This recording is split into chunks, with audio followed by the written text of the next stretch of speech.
Good afternoon, everyone, unless you're in another time zone.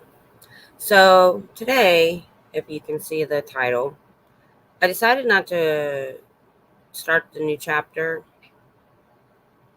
because we've been talking a lot about what was L Ron Hubbard's motivation to create Dianetics and then turning into Scientology. What did we get steal from? What were his oh, guys, sorry, my fibro fog brain forgets words. But people that he took their ideas from, there are a lot. And so, depending on how much we get into this could be a two-parter because we're going to talk about Dianetics, and then we might go into the creation of Scientology and why. It's pretty interesting, the timeline of events when it comes to the Dianetics. There are a couple of things that I wanted to share, so let's just get into this. So, a lot of it I did get from Wikipedia. And the only thing about Wikipedia, it doesn't go into some details. So I've got some other details that we can look into also. So I'm just going to go over just a brief history, a couple of funny stories. Because I'm going to do a separate video on just L Ron Hubbard. So here's the Wikipedia page that I can't see.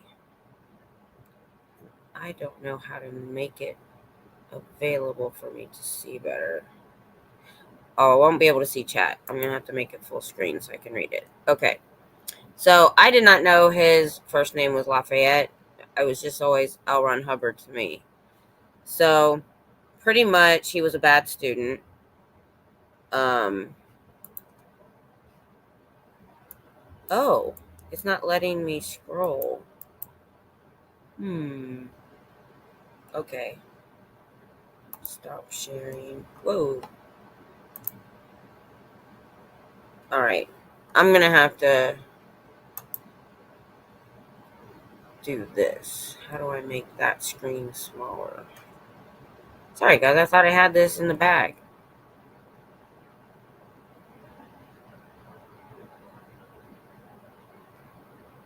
Okay. Well, I assume you guys can still see me, so I'm just going to read. He lived from 1911 to 1986. He was born in Nebraska, spent much of his childhood in Helena, Montana. His father was in the Navy and posted in Guam in the late 20s. Hubbard traveled to Asia and then the South Pacific. In 1930, Hubbard enrolled in George Washington University to study civil engineering, but dropped out his second year, and then began his career as an author of pulp fiction and married Margaret Grubb, who shared his interest in aviation. He was an officer in the Navy during World War II. He briefly commanded 2 ships, but was removed from command both times. The last few months of his active service were spent in a hospital being treated for a variety of complaints.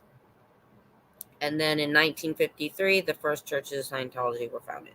Okay, so we'll get into that later. It says here in 1975, he went into seclusion in the California desert after an unsuccessful attempt to take over the town of Clearwater, Florida. He was convicted of fraud after he was tried in absentia by France. So I think he still faces a 4-year prison term there. Okay. All right. Okay, so just briefly, he failed the Naval Academy entrance exam twice. He enrolled in a Virginia preparatory school to prepare him for a second attempt. Well, this was the second. After complaining of eye strain, he was diagnosed with myopia, precluding any future enrollment in the Naval Academy. As an adult, Hubbard would privately write to himself that his eyes had gone bad when he used them as an excuse to escape the Naval Academy. Interesting. Now, this part is funny. I have to read it. So he was sent to the Woodward School in D.C. as graduates qualified for admission to George Washington University without having to take the entrance exam. Hubbard graduated in June 1930 and entered George Washington University. Academically, Hubbard did poorly and was repeatedly warned about bad grades, but he contributed to the student newspaper and was active in the Glider Club. I didn't know he was into aviation so much. In 1932, this is funny, Hubbard organized a student trip to the Caribbean, but amid multiple misfortunes and insufficient funding, the passengers took to burning Hubbard in effigy, and the trip was canceled by the ship's owners. Hubbard did not return to GW the following year. Already, he was burned in effigy. He's only 21 years old. I thought that was kind of funny. Hi, Carrie Ann. I'm doing good. How are you? Hi, Irish Mart. Thank you. So, for me to read it, I have to go off screen. So, I have to come back periodically to talk to you. I can share the screen. I wanted you guys to be able to read along, but it was kind of too small. Hi, Scooter Mom. I just read a brief history. You didn't miss a whole lot. I'll go over that last paragraph. Did you hear about them burning him in effigy? I just love that part. He's only 21 years old and already hated. I'll read it again real quick. It's not very long. So, when he was in George Washington University, in 1932, Hubbard organized a student trip to the Caribbean, but amid multiple misfortunes and insufficient funding, the passengers took to burning Hubbard in effigy. Burning him in effigy. I wish there was a picture of that.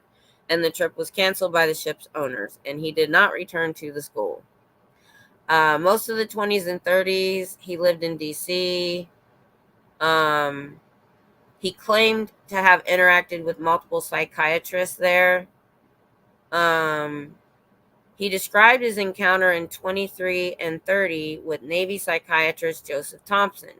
Thompson was controversial within the American psychiatric community for his support of lay analysis, the practice of psychoanalysis by those without medical degrees. Hubbard also recalled interacting with William Anson White, supervisor of the D.C. Psychiatric Hospital St. Elizabeth. According to Hubbard, both White and Thompson had regarded his athleticism and lack of interest in psychology as signs of a good prognosis. Hubbard said that. Hubbard later claimed to have been trained by both Thompson and White, but yet he only had interactions with them. Hubbard also discussed his interactions at Chestnut Lodge, a D.C. area facility specializing in schizophrenia, repeatedly complaining that their staff misdiagnosed an unnamed individual with the condition. I think it was him. I think he was in that hospital. So this is what he said about Walnut Lodge. And the reason I'm reading it,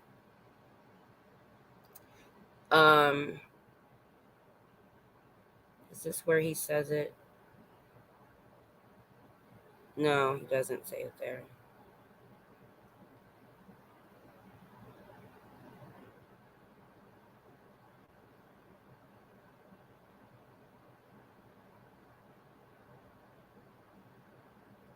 Hold on. I'm not going to read that. He just says that Walnut Lodge only treated schizophrenics. Everyone that went there was diagnosed with schizophrenia because that's all they treated. That's all he really said there. Then it just goes into his pre-war fiction. I'm not going to read that. That's for later. His military career, I will touch.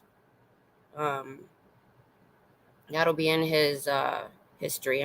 This is going to be just mostly about the Dianetics. Now, After the war, he did return to California rather than to his family in Washington State. This is where he ended up being a bigamist, because he didn't actually divorce his wife in Washington and ended up marrying Sarah Northrop, without divorcing her. Just acted like they didn't exist, I guess. Um, he moved in to the Pasadena mansion of John Jack Whiteside Parsons, a rocket propulsion engineer and leading follower of the English occultist Aleister Crowley. Now, I didn't realize, I thought Aleister Crowley was younger. I thought he was prevalent in the 60s and 70s, but he died in 1947. So he would have only had a brief interaction with Aleister Crowley, but more so with Parsons. And Parsons continued on Aleister Crowley's work. And I read into that a little bit to understand what they're talking about here. So Hubbard befriended Parsons and soon became involved with Parsons' 21-year-old girlfriend. They had an open relationship because their belief system believed in open relationships, which I think this is why we're delving into this, because in Scientology, it's no premarital sex, no deviancy, you're not allowed to be the gay.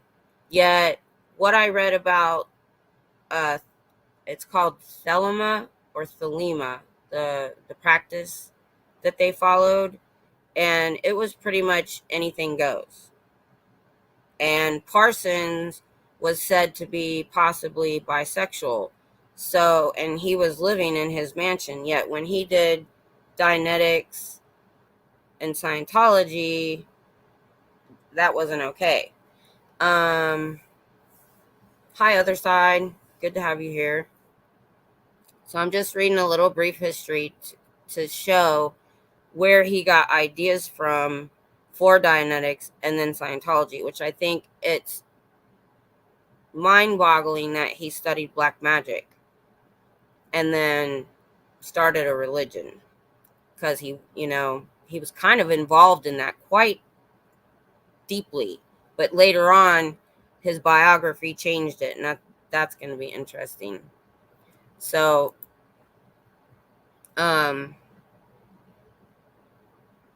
Hubbard and Parsons collaborated on Babylon Working, a sex magic ritual intended to summon an incarnation of Babylon, the supreme goddess in Crowley's pantheon. Yeah. During this period, Hubbard authored a document which has been called the Affirmations, a series of statements relating to various physical, sexual, psychological, and social issues that he was encountering in his life. The affirmations appear to have been intended to be used as a form of self-hypnosis, with the intention of resolving the author's psychological problems and instilling a positive mental attitude. Now, how many times while reading Dianetics have we wondered about his psychological state, or learning about Scientology and wondering what mental disorders or diseases that he had? And we were right. He writes to the Veterans Administration trying to get his pension raised and help with psychiatry. I'll read that a little bit later. And I think that's why he ended up hating psychiatrists, because nobody helped him. So he did at least know that something was wrong, in the fact that he sought out some help. So that was interesting. I'm going to go to the affirmations. I just want to see a little bit of what it says. Okay, goes into his background. I want to see the actual. Okay, contents of the affirmations. Course 1, Course 2, the book. So Course 1, He describes it as an experiment whose purpose is to reestablish the ambition, willpower, desire to survive, the talent and confidence of myself. He refers to his anxieties and insecurities, particularly relating to his writing and naval careers. Sex and relationships are a major theme in Course 1. Hubbard writes that he is ashamed of his frequent affairs and his determination to succeed with the young, beautiful, desirable Sarah. Ooh, I didn't know this part. Sarah, though, he admits that he is hindered by impotence.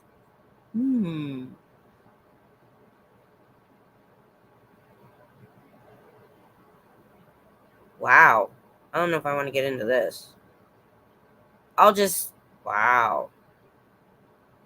This might be why.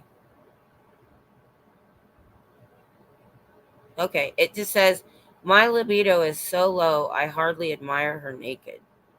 He took testosterone supplements. Wow. So here's Course 1, the statements. I can write. My mind is still brilliant. That, I didn't know I was going to get into all this. Self-pleasuring was no sin or crime. Now, that's something I read when I went in to read about Aleister Crowley and Parsons. Thelema, the religion, talks about love and relationships and having it was kind of positive in a lot of ways. The complete opposite of what he did in Scientology. It was completely the opposite. And so much so, and even in Dianetics, we have read statements from him in Scientology talking about kids should be nurtured and loved and not neglected. And yet he did the complete opposite in the Scientology and the Sea Org. And that's the parts I don't understand, you guys. So the rest of them, that I do not need to have ulcers anymore, that I am fortunate in losing Polly and my parents, for they never meant well by me, that I believe in my gods and spiritual things, that my magical work is powerful and effective, that the numbers 7, 25, and 16 are not unlucky or evil for me. Don't understand that. That I am not bad to look upon, that I am not susceptible to colds, that Sarah is always beautiful to me, that these words and commands are like fire and will sear themselves into every corner of my being, making me happy and well and confident forever. So we've heard a lot that he was very charming, very sure of himself, and yet we find out, no, he really wasn't. I'm sure Scientologists would like to know this stuff. I'm going to go ahead and go into Course 2 and read the affirmation there. Many of the affirmations relate to Hubbard's health problems, which were recorded at length in his Veteran Administration files. For instance, your eyes are getting progressively better. They became bad when you used them as an excuse to escape the Naval Academy. You have no reason to keep them bad. Your stomach trouble you used as an excuse to keep the Navy from punishing you. You are free of the Navy. Your hip is a pose. You have a sound hip. It never hurts. Your shoulder never hurts. Your foot was an alibi. The injury is no longer needed. An alibi. So that is, when we go into his history, it does go in. He was a hypochondriac in the Navy to get out of things. The other concerns Hubbard's view towards women and relationships, a significant issue in his life. He was to have 3 wives and 7 children with numerous other affairs on the side. Okay, here's the statements. Testosterone blends easily with your own hormones. You have no fear of what any woman may think of your bed conduct. You know you are a master. You know they will be thrilled. You can come. Oh God, I can't read the rest. You can go into the Wikipedia and find this if you want. I just can't. Can't read that. I can't. You can tell all the romantic tales you wish, but you know which ones were lies. You have enough real experience to make anecdotes forever. Stick to your true adventures. That's interesting. Some affirmations relate to Hubbard's view on how he related with others. You have no urge to talk about your Navy life. You do not like to talk of it. You never illustrate your point with bogus stories. It is not necessary for you to lie to be amusing and witty, but yet he does. He's trying to talk himself to not do those things, but he never did stop. So he knows he has issues. He knows, which is unusual. Most people don't. You like to have your intimate friends approve of and love you for what you are. The desire to be loved does not amount to a psychosis, but it did. His whole time with Scientology, he's the source. He's the most important. So he ended up taking this to the next level. He didn't follow his own advice. Your psychology is advanced and true and wonderful. It hypnotizes people. It predicts their emotions, for you are their ruler. Hubbard also expressed his ambitions for the future. Material things are yours for the asking. Men are your slaves. You will make fortunes writing. He did in Scientology. You will make I said that. You will live to be 200 years old. That may be why he went into reincarnation. You will always look young. Money will flood in upon you. Wow. Hey, Nebulous. McGregor Mathers, Aleister Crowley's bestie, was someone who took money to reveal Freemason's secrets, 666, and the devil, aka the devil. I didn't read about Mather. I didn't see him in the stuff I was reading. But I like to read about stuff like that. And Aleister Crowley comes up so much, I'm probably going to delve into him a little bit. I didn't realize he was so old. I thought he was like, that's how little I know about him. All right. So finally, a significant number of the affirmations relate to Hubbard's guardian. In 1945, Parsons had written to Aleister Crowley to inform him that Hubbard had become his magical partner. Yet I also read that Parsons disliked him, just disliked him and would not lend him money, refused. So, I don't know where. So at one point, he did talk about him in the positive. All right, so Hubbard had become his magical partner and described Hubbard's beliefs. From some of his experiences, I deduced that he is in direct touch with some higher intelligence, possibly his guardian angel. He describes his angel as a beautiful winged woman with red hair, whom he calls the Empress, and who has guided him through his life and saved him many times. Hubbard appears to have continued to believe in his guardian angel well after leaving Parsons' circle, and wrote in his affirmations. Hold on, I need some water, guys. This is very interesting stuff. I didn't read all of this ahead of time, so some of this is new to me. It all started in Royal Leamington Spa in the county of Warwickshire in the UK. Scientology was built on pillars of sand. Yeah, I was surprised to see how far back Aleister Crowley actually went. If you remember right, if you've ever studied history or even watched anything towards the late 1800s, the occult and seances and the supernatural became a big thing. It was not unusual to have like a seance or somebody read your palms, and all of that was a big thing.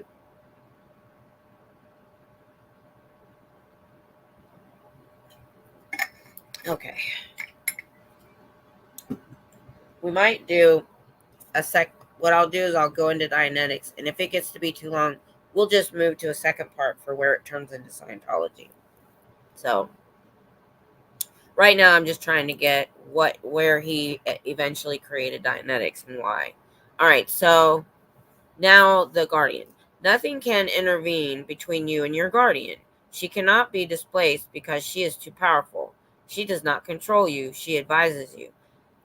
Now, I'm interested to think that, well, no, that doesn't make sense. The most thrilling thing in your life is your love and consciousness of your guardian. She has copper red hair, long braids, a lovely Venusian face, a white gown belted with jade squares. She wears gold slippers. You can talk with her and audibly hear her voice above all others. Why are you having to say this in affirmations if it's just true?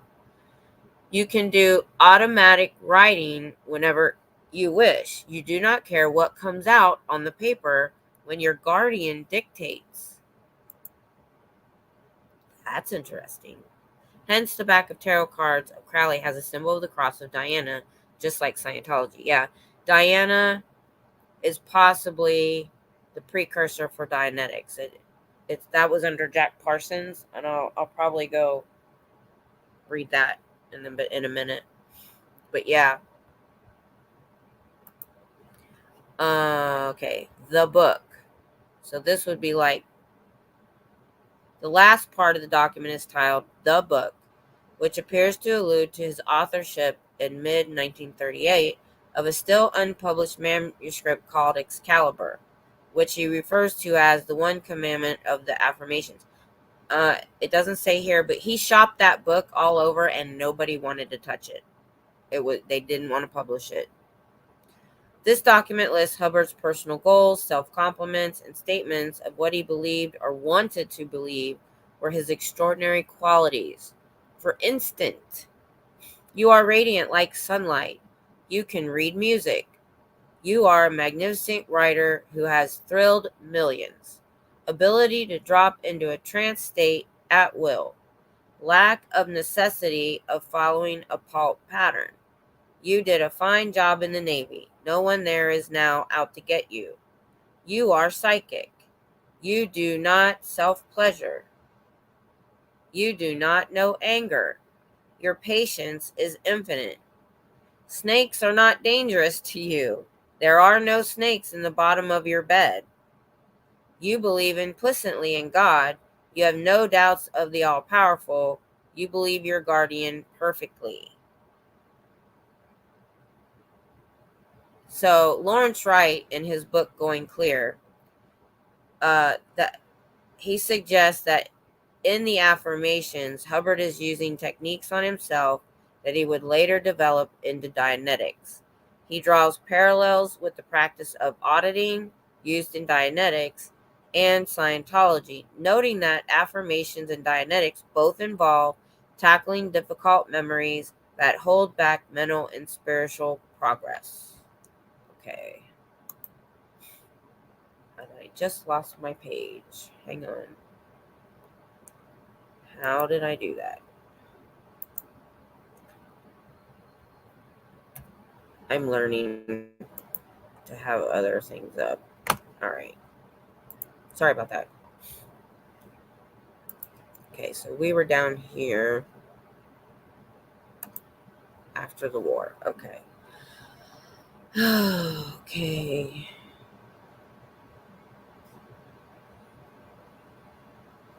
Okay, in 1946, he married Sarah. Oh, wait, let me go back.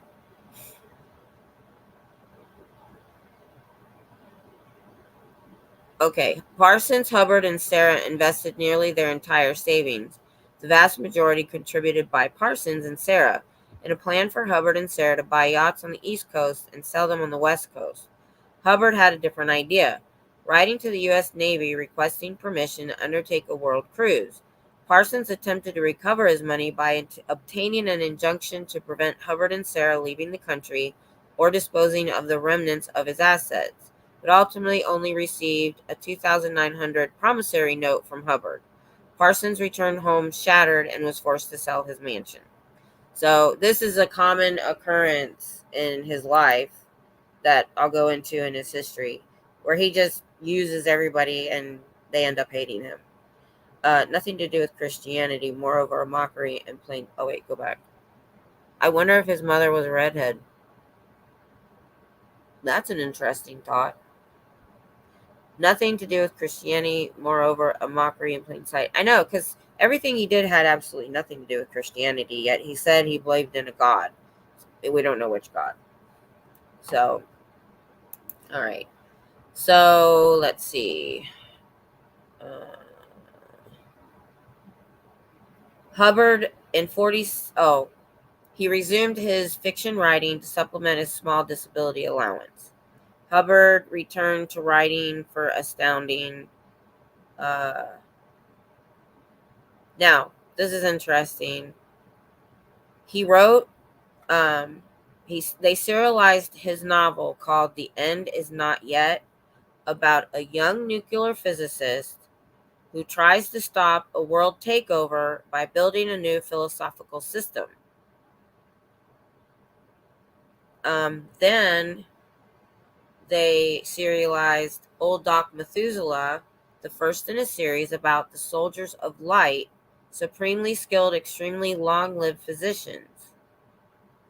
Then they serialized To the Stars, about a young engineer on an interstellar trading starship who learns that months aboard ship amounts to centuries on Earth, making the ship his only remaining home. During his time in California, Hubbard began acting as a sort of amateur state hypnotist, or swami. So we know that he uses hypnotism a lot. And we know it's built in to Scientology. And a lot of their drills are over and over and over again, like the affirmations. We've heard that there's one where they just sit and stare at each other for hours and go into a trance state. And in Dianetics that we've been reading, if you remember, he's talking about that's what the world is doing to them and he's going to fix it. Yet in reality, that's what he's doing. So you can see a contradiction in everything he says. So like he says these things in his affirmations that he believes, yet does the opposite. He says in Dianetics that he's going to cure you if you go clear, but yet he's actually using all of that to mind control them, everyone. Someone asked today, I was on Aaron's channel in the chat, said, I don't understand how people can be pulled into a cult. And I just said, well, right now, there are really no new members. They were indoctrinated as kids. I said, but before the internet, it was a slow process. They get you in slow. They love bomb you. I couldn't put it all in there, but I meant to say they love bomb you. They're your best friend. They want to help you. It's a slow burn. And then they got you. Tom Cruise is convinced that Scientology cures dyslexia, crime, and addiction. I know. And I was in Nora's chat one day, and I asked her, because she was clear, I said, how did you rationalize that with yourself, that you still had to wear glasses, yet if you're clear, you shouldn't have to wear glasses? She said, I didn't wear my glasses for 4 years. So they have to lie to themselves that they're cured when they're really not. He tells you he is unbrainwashing you while brainwashing you. Exactly. That's exactly what Dianetics so far has told us. And now we know that he studied hypnotism quite a bit, especially when he was in the era of Alan Parsons and all of that magic stuff he was doing. So I think he learned a lot of stuff from them that we wish they hadn't. All right, let me move on. Okay, so this is the part that Scientologists need to see, because they're like, oh, psychology bad. So sorry guys, when I start talking, I think it's the fan and me talking.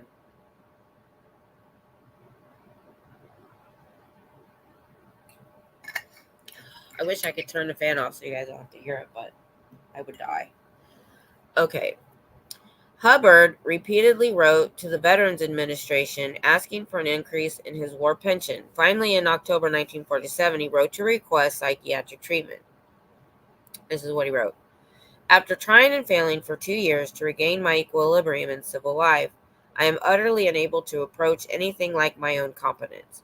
My last physician informed me that it might be very helpful if I were to be examined and perhaps treated psychiatrically or even by a psychoanalyst. Toward the end of my service, I avoided out of pride any mental examinations, hoping that time would balance a mind which I had every reason to suppose was seriously affected.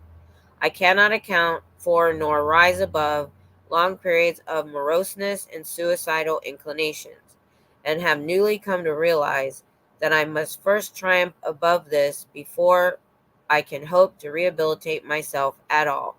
I cannot myself afford such treatment. Would you please help me? So, um, you don't hear it? Oh, the fan. Good. There was one I went back and listened to, and I could kind of hear a little bit, but I did turn things down a lot more than I usually do. But this time of day in my house gets hot from 3 o'clock to about 8 o'clock. Okay, so that's completely contradictory to what he ended up creating in Dianetics and Scientology. They hate psychiatrics. I mean, that I'm going to probably print that out and read it while I'm in front of Scientology and hope they hear me, because they can check it for themselves. All they got to do is go online. So, I mean, he was so contradictory, so contradictory. I'd love to delve more into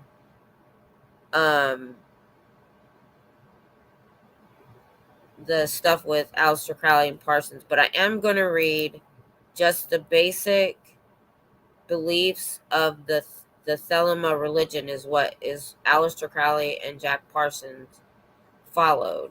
And let me see. Oh, hold on. I hope I'm saying it right. Thelema, I think I'm saying it right, is a Western esoteric and occult social or spiritual philosophy and a new religious movement founded in the early 1900s by Aleister Crowley. He lived 1875-1947. Okay.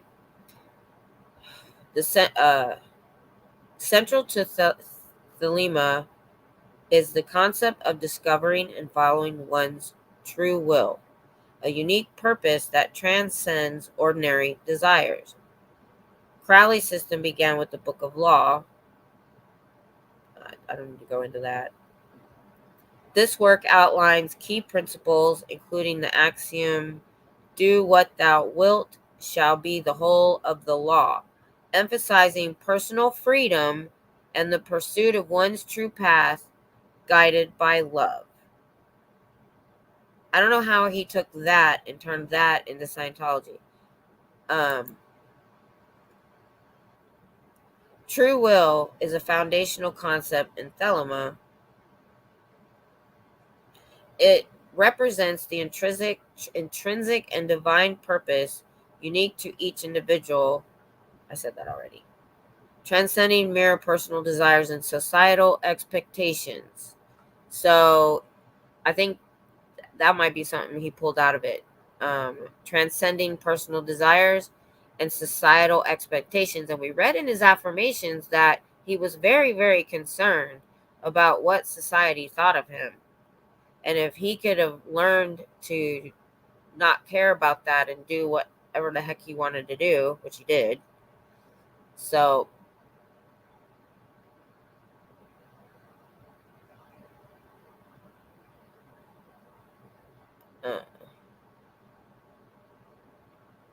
yeah, that's good enough.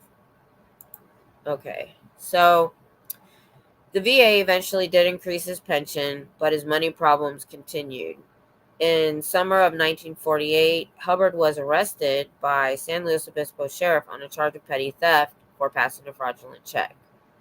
Beginning in 1948, the nationally syndicated wire service United Press ran a story on an American Legion-sponsored psychiatric ward in Savannah, Georgia, which sought to keep mentally ill war veterans out of jail. In late 48, Hubbard and his second wife, Sarah, moved from California to Savannah, where he would later claim to have worked as a volunteer in a psychiatric clinic.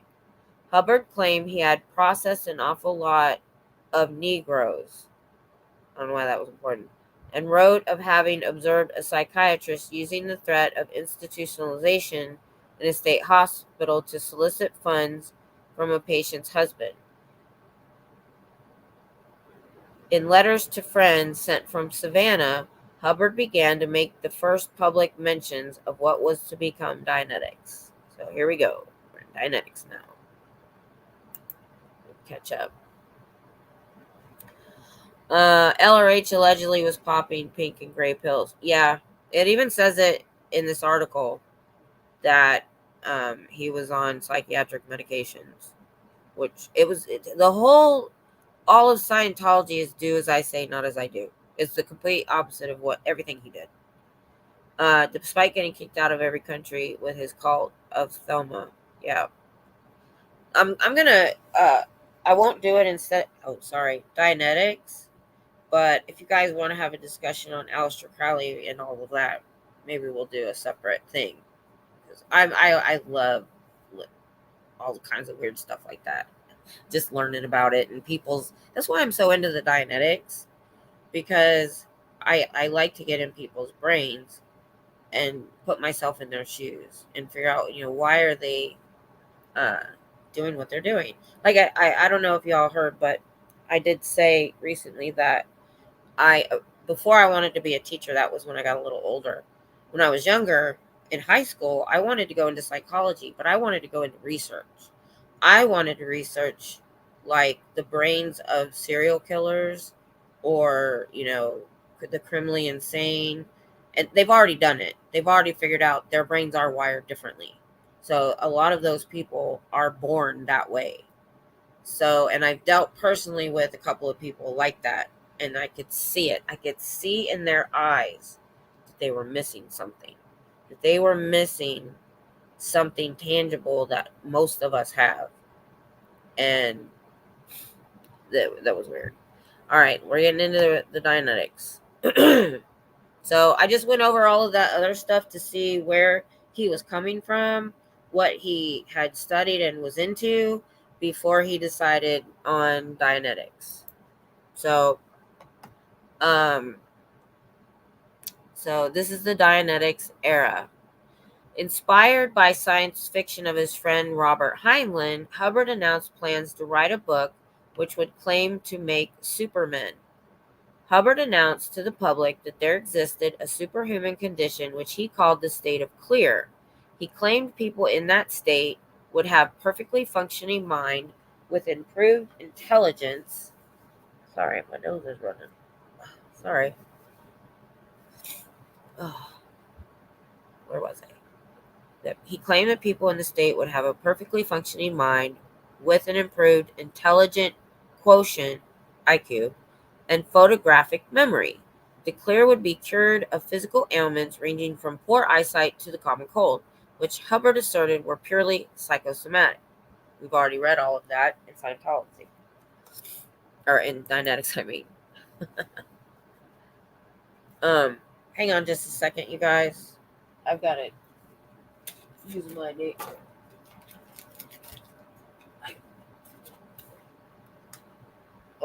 I got to use my nasal spray real quick. Hang on.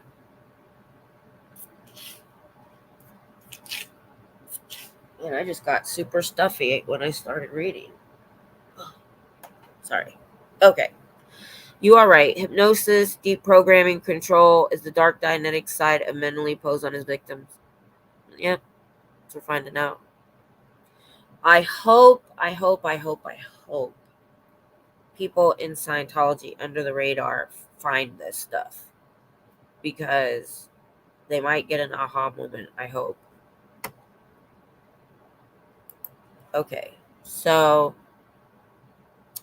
To promote his upcoming book, Hubbard enlisted his longtime editor, John Campbell, who had a fascination with fringe psychology and psychic powers. Campbell invited Hubbard and Sarah to move into a New Jersey cottage. Campbell, in turn, recruited an acquaintance, medical doctor Joseph Winter, to help promote the book. Campbell wrote Winter to extol Hubbard, claiming that Hubbard had worked with nearly 1,000 cases and cured every single one. The birth of So here's where we've seen him state that he's done research and medical testing. No, he didn't. He probably cited that mental hospital in Savannah. I think he was probably more of a patient there. So, yeah, it's interesting. This guy's an editor. The other guy's a doctor, and he got them snowed. He snowed them over too. In an absence of your light, only darkness prevails. Yep, it's a good one. So, I want to go to.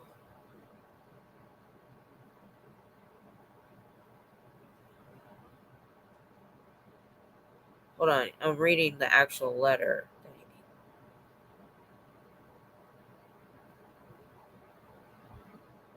I'm going to read this. This is where they pulled that statement from. With cooperation from some institutions, some psychiatrists, Hubbard has worked on all types of cases: institutionalized schizophrenics, apathies, manics, depressive, perverts, stuttering, neurosis. In all, nearly 1,000 cases. But just a brief sampling of each type. He doesn't have proper statistics in the usual sense, but he has one statistic. He has cured every patient he worked with. He has cured ulcers, arthritis, and asthma.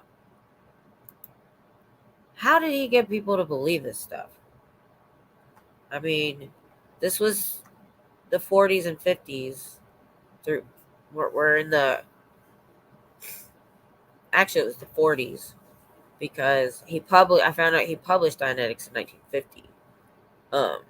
We'll get into that in a second.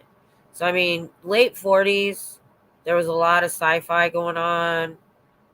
We're trying to get into what people were thinking and what at that time.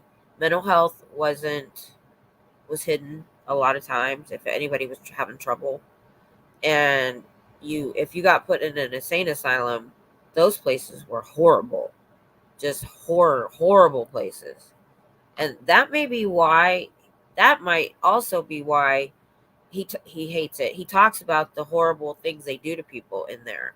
And I wondered what particularly might have happened to him. Cured. Get me a witness.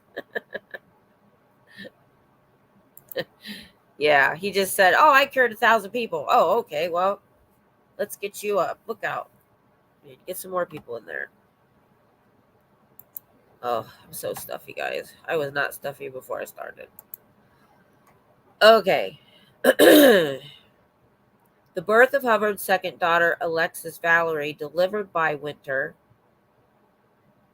on March 8, 1950, came in the middle of the preparation to launch Dianetics. All right.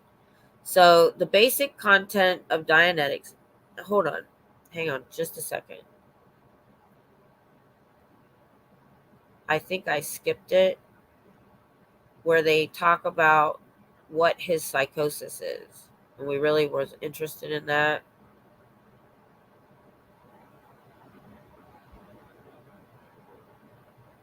Yeah, let me go back. It might have been in the after the war part and I missed it. Because I was like, oh my gosh, we kind of need to know that. Where did it go?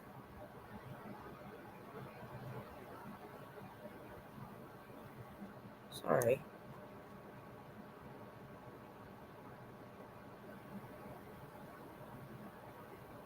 Maybe it's in Dianetics. I thought it was earlier in the articles. Just give me just a second. It's long. If I see it, you can't miss it.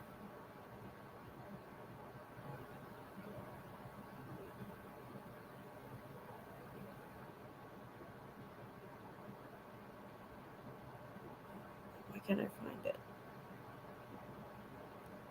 Ah, okay.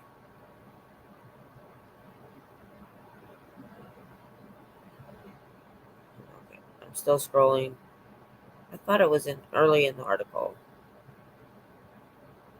Somebody stated what his psychosis probably was, and I was like, that makes a lot of sense. Okay, I gotta go back. Before Dianetics. Let me see if I can find it. Sorry, guys. This part's important. Ah! No, that's not it. Where was that? It's in here somewhere. It must be some part that I skipped.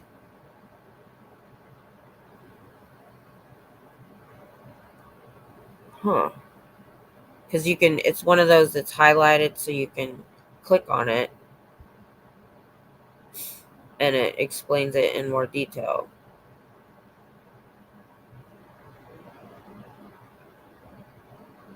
We'll find it.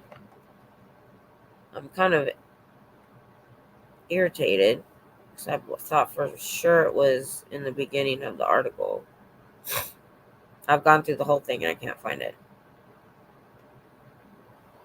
No, let's keep moving on. I don't want to take too much time. Uh, Dianetics era. Okay.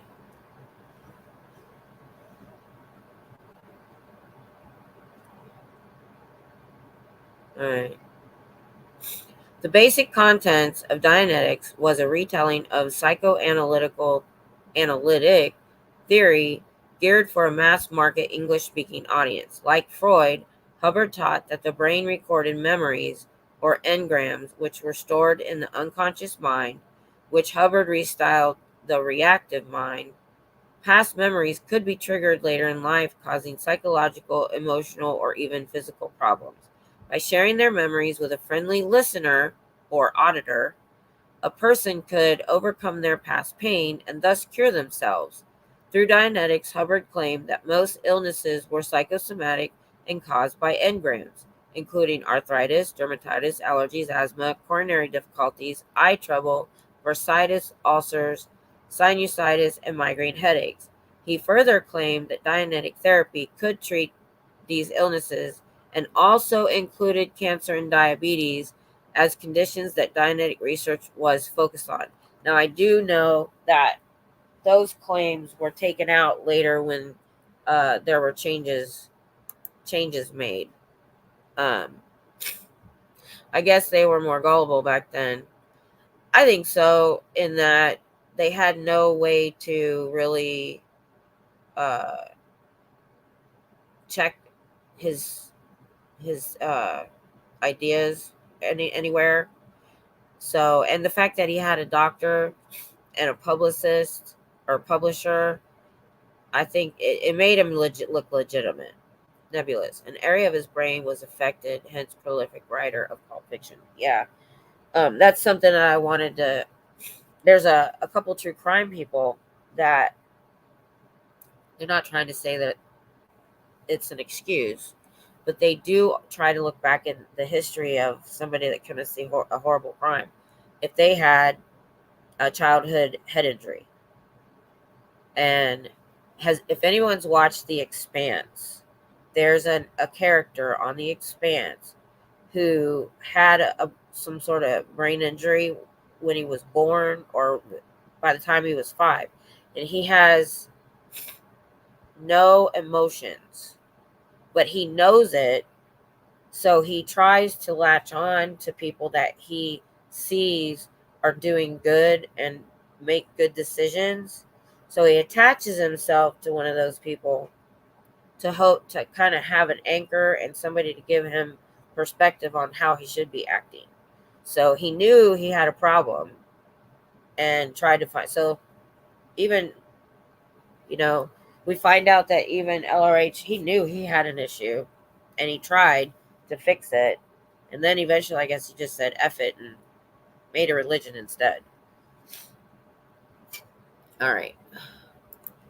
So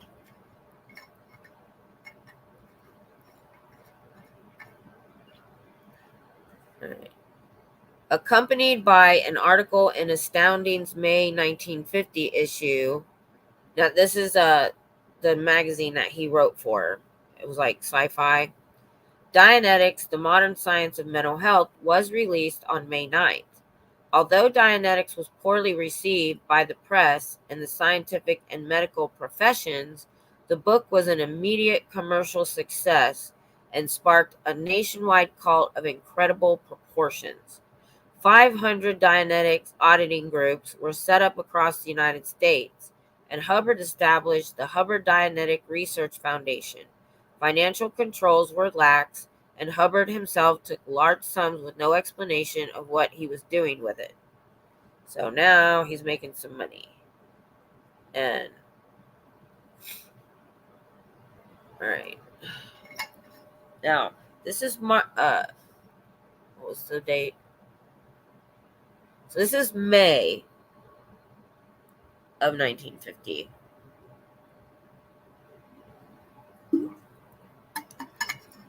August of 1950. So June, July, 3 months.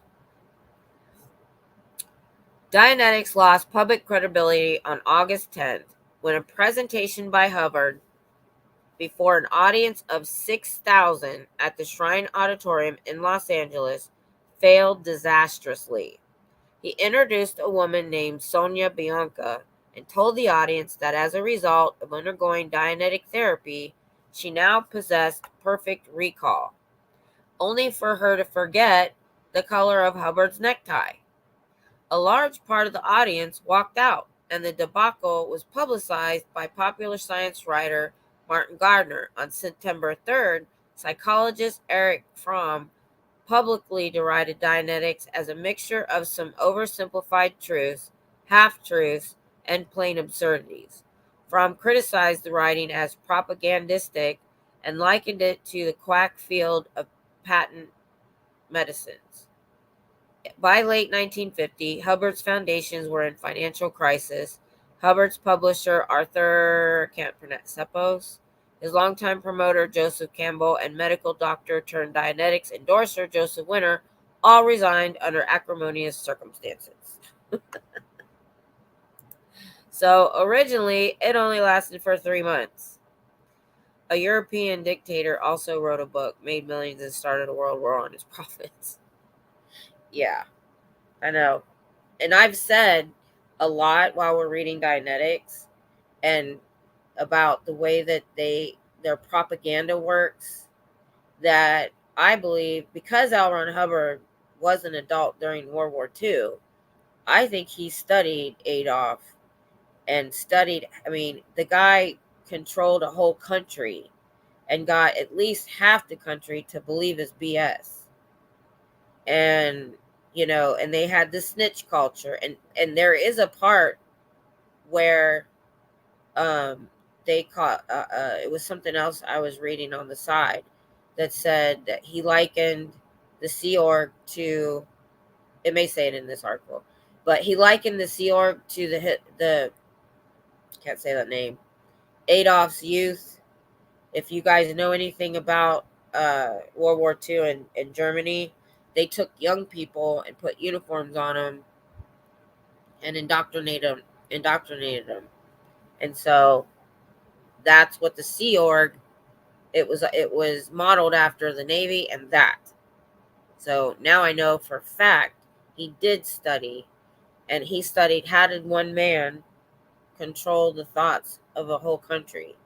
I know he studied him. All right. So, okay, we're still in 1950.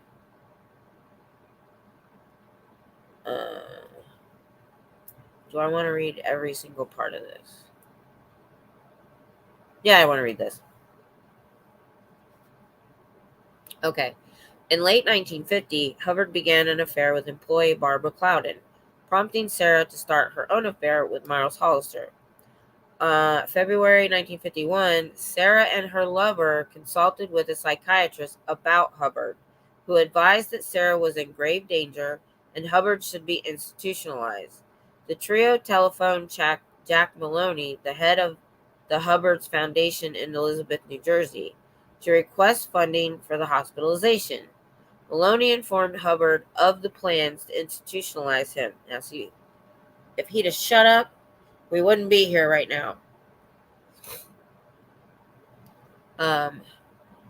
That night, Hubbard and two trusted aides kidnapped Hubbard's 1-year-old daughter, Alexis, and wife, Sarah, and attempted unsuccessfully to find a doctor to examine Sarah and declare her insane. He let Sarah go, but took Alexis to Cuba. Hubbard denounced Sarah and her lover to the FBI, portraying them in a letter as a communist infiltrators. Check your Wi-Fi network connection by going to settings. I'm sorry. Did you hear that? My tablet thought I said Alexa. It went off. I gotta shut this down. That was funny.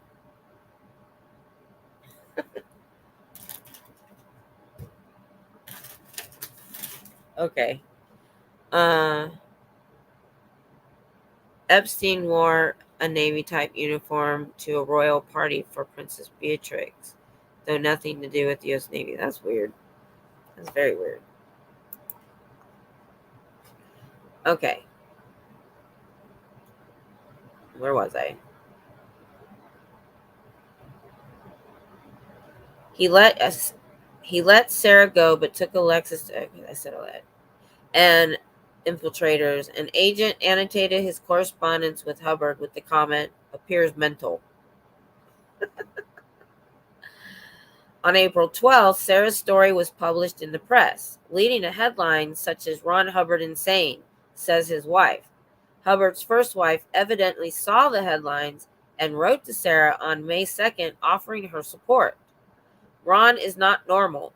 Your charges probably sound fantastic to the average person, but I've been through it. The beatings, threats on my life, all the sadistic traits you charge. 12 years of it."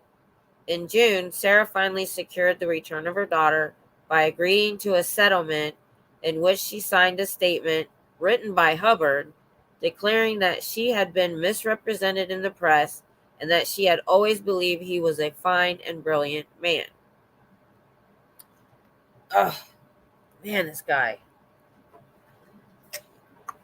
is a piece of work. Yeah. You said the A word. I know. Did I send yours off too? They like uniforms that look like, just saying. Yeah, kind of weird. I know what you meant. Screw them up. I know. I have another one sitting right here, but I guess because the screen's off, it didn't go off. I have an older version and a newer version. So, this is getting interesting. The two wives got together. It was like talking. Yeah, he's messed up. So that's kind of interesting. I'm still kind of getting irritated that when I'm done reading, we're gonna go look. I'm gonna find where I found where somebody actually diagnosed him. It was probably I clicked on something else. I can't remember it. It was so long. I can't remember what it said. I can come back to this. So, but it was sadist was in the title. So he was a sadist. Okay. The Dianetics craze burned itself out as quickly as it caught fire, and the movement appeared to be on the edge of total collapse. However, it was temporarily saved by Don Purcell, a millionaire who agreed to support a new foundation in Wichita, Kansas. How does he get these millionaires and these people to just throw him money? If these people would have just said, "Nah, I'm not in it," we wouldn't be sitting here now with Scientology. Ugh. In August 1951, so a year after it crashed and burned, Hubbard published Science of Survival. In that book, Hubbard introduced such concepts as the immortal soul, or Thetan, and past life regressions, or whole track auditing. The Wichita Foundation underwrote the cost of printing the book, but it recorded poor sales when first published, with only 1,250 copies of the first edition being printed. The Wichita Foundation became financially non-viable after a court ruled that it was liable for the unpaid debts of its defunct predecessor in Elizabeth, New Jersey. The ruling prompted Purcell and the other directors of the Wichita Foundation to file for voluntary bankruptcy in February 1952. This part is important.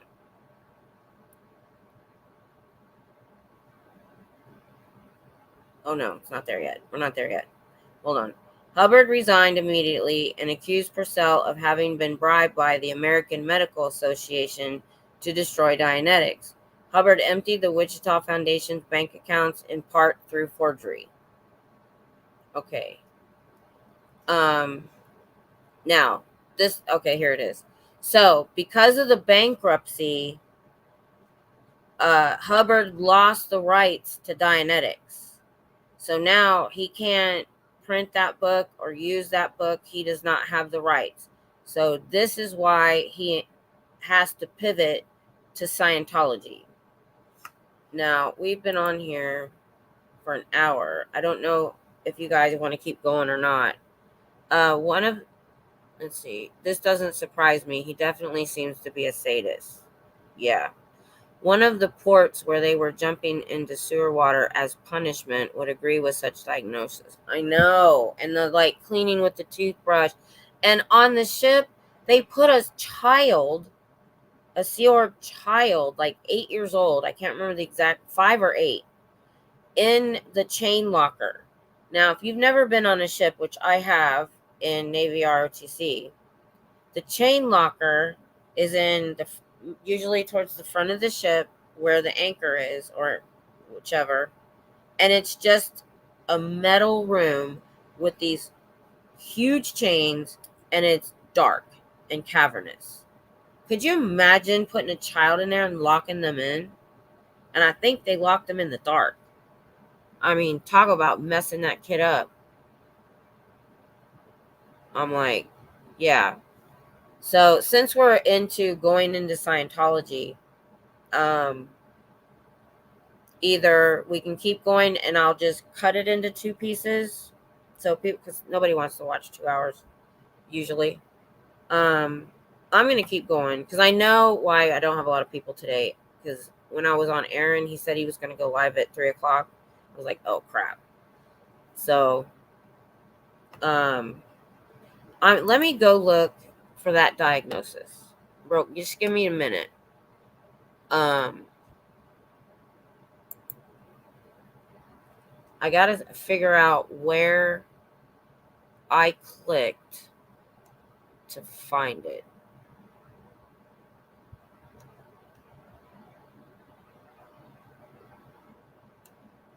I mean, it was amazing. It was it totally was him. Let's see.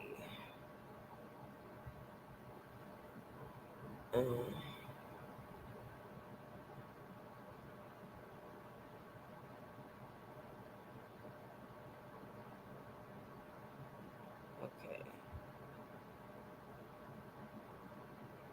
We might just have to do it in my next video, just his history. I don't know why I'm not finding it.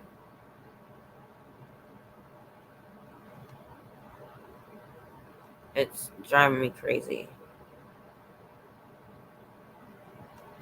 Because I can see what I've clicked on. The Veterans Administration. And then we go into Dianetics. It's not there.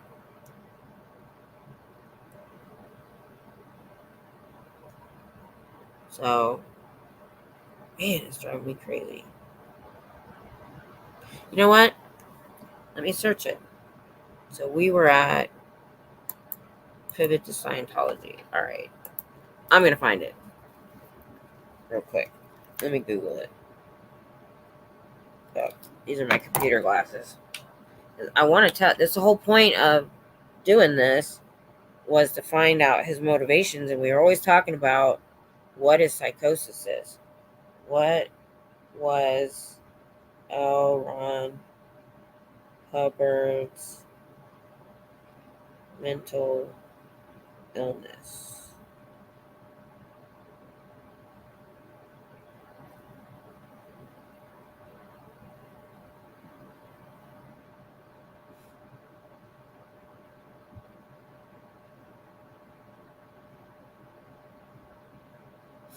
Sorry. Dang it. Scientology and psychiatry. L Ron Hubbard and Hubbard as a patient.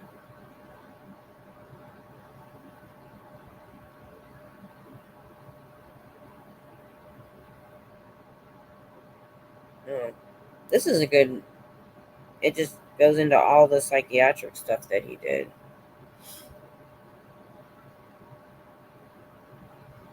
Ugh. This is. I thought it was in this article.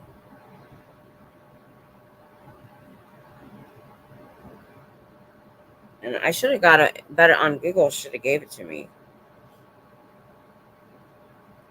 Did L. Ron Hubbard have any mental disorders? If so, how did it affect Scientology?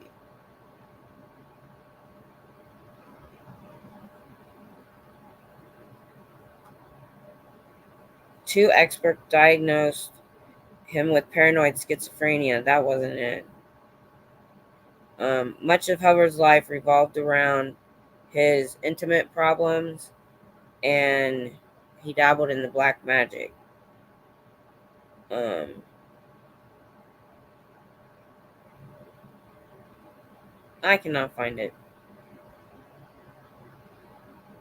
Man, that's driving me crazy.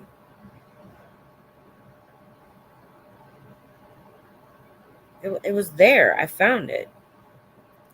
Oh, it's driving me crazy, guys.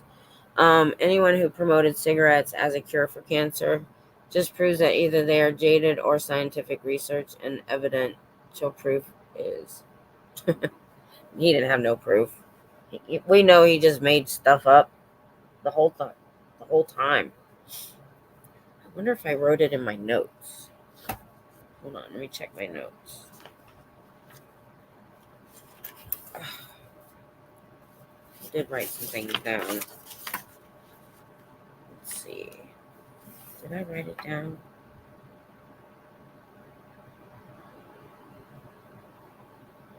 No, I sure didn't. Alistair after the war, his mental illness. So that's where it is. It's after the war. Okay. Let me go back real quick. Malignant narcissism, hypographia, and paranoid schizophrenia is what I remember hearing. Yeah, but they kind of put it into a more specific. It was long, and narcissism was in there, sadist was in there, and it. I must have clicked to somewhere else. So what did I write? After the war. All right, after the war. Hubbard, Aleister Crowley, Babylon. We read the affirmations. Parsons, we read that. Okay. The Veterans Administration.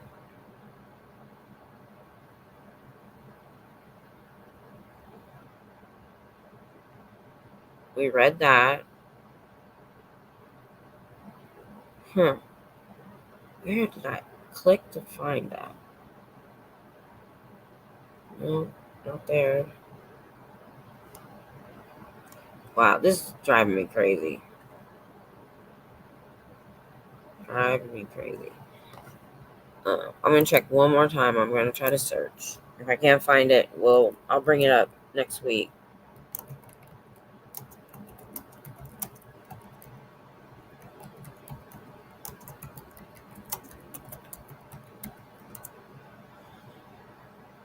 Yeah, malignant narcissism.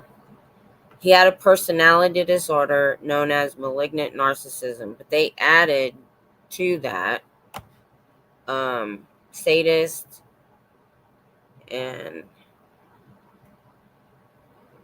so let's just read that, because one of them, whatever it's, when I got into it, it said destroys people's humanity. That was one of those things. Okay. Malignant narcissism.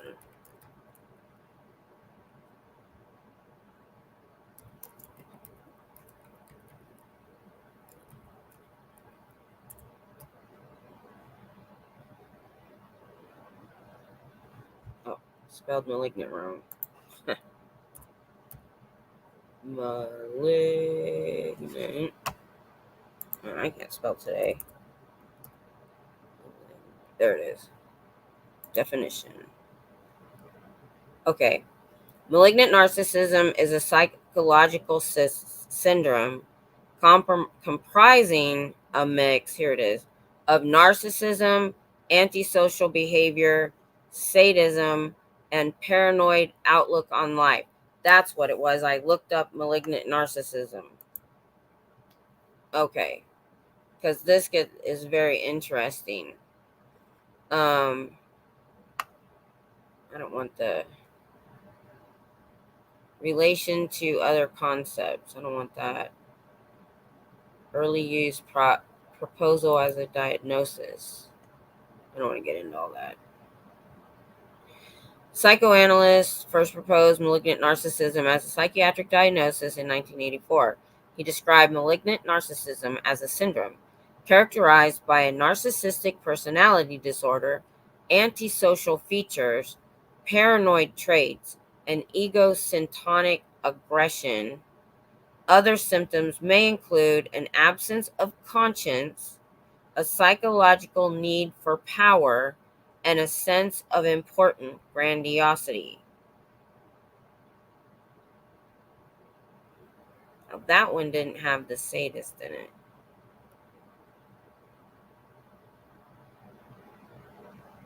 Because I read somewhere where it says destroys people's humanity. That might be the sadism part.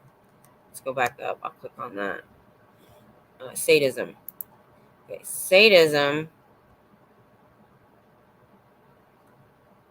Okay, sadism or sadomasochism are the derivation of pleasure from acts of respectively inflicting or receiving pain or humiliation.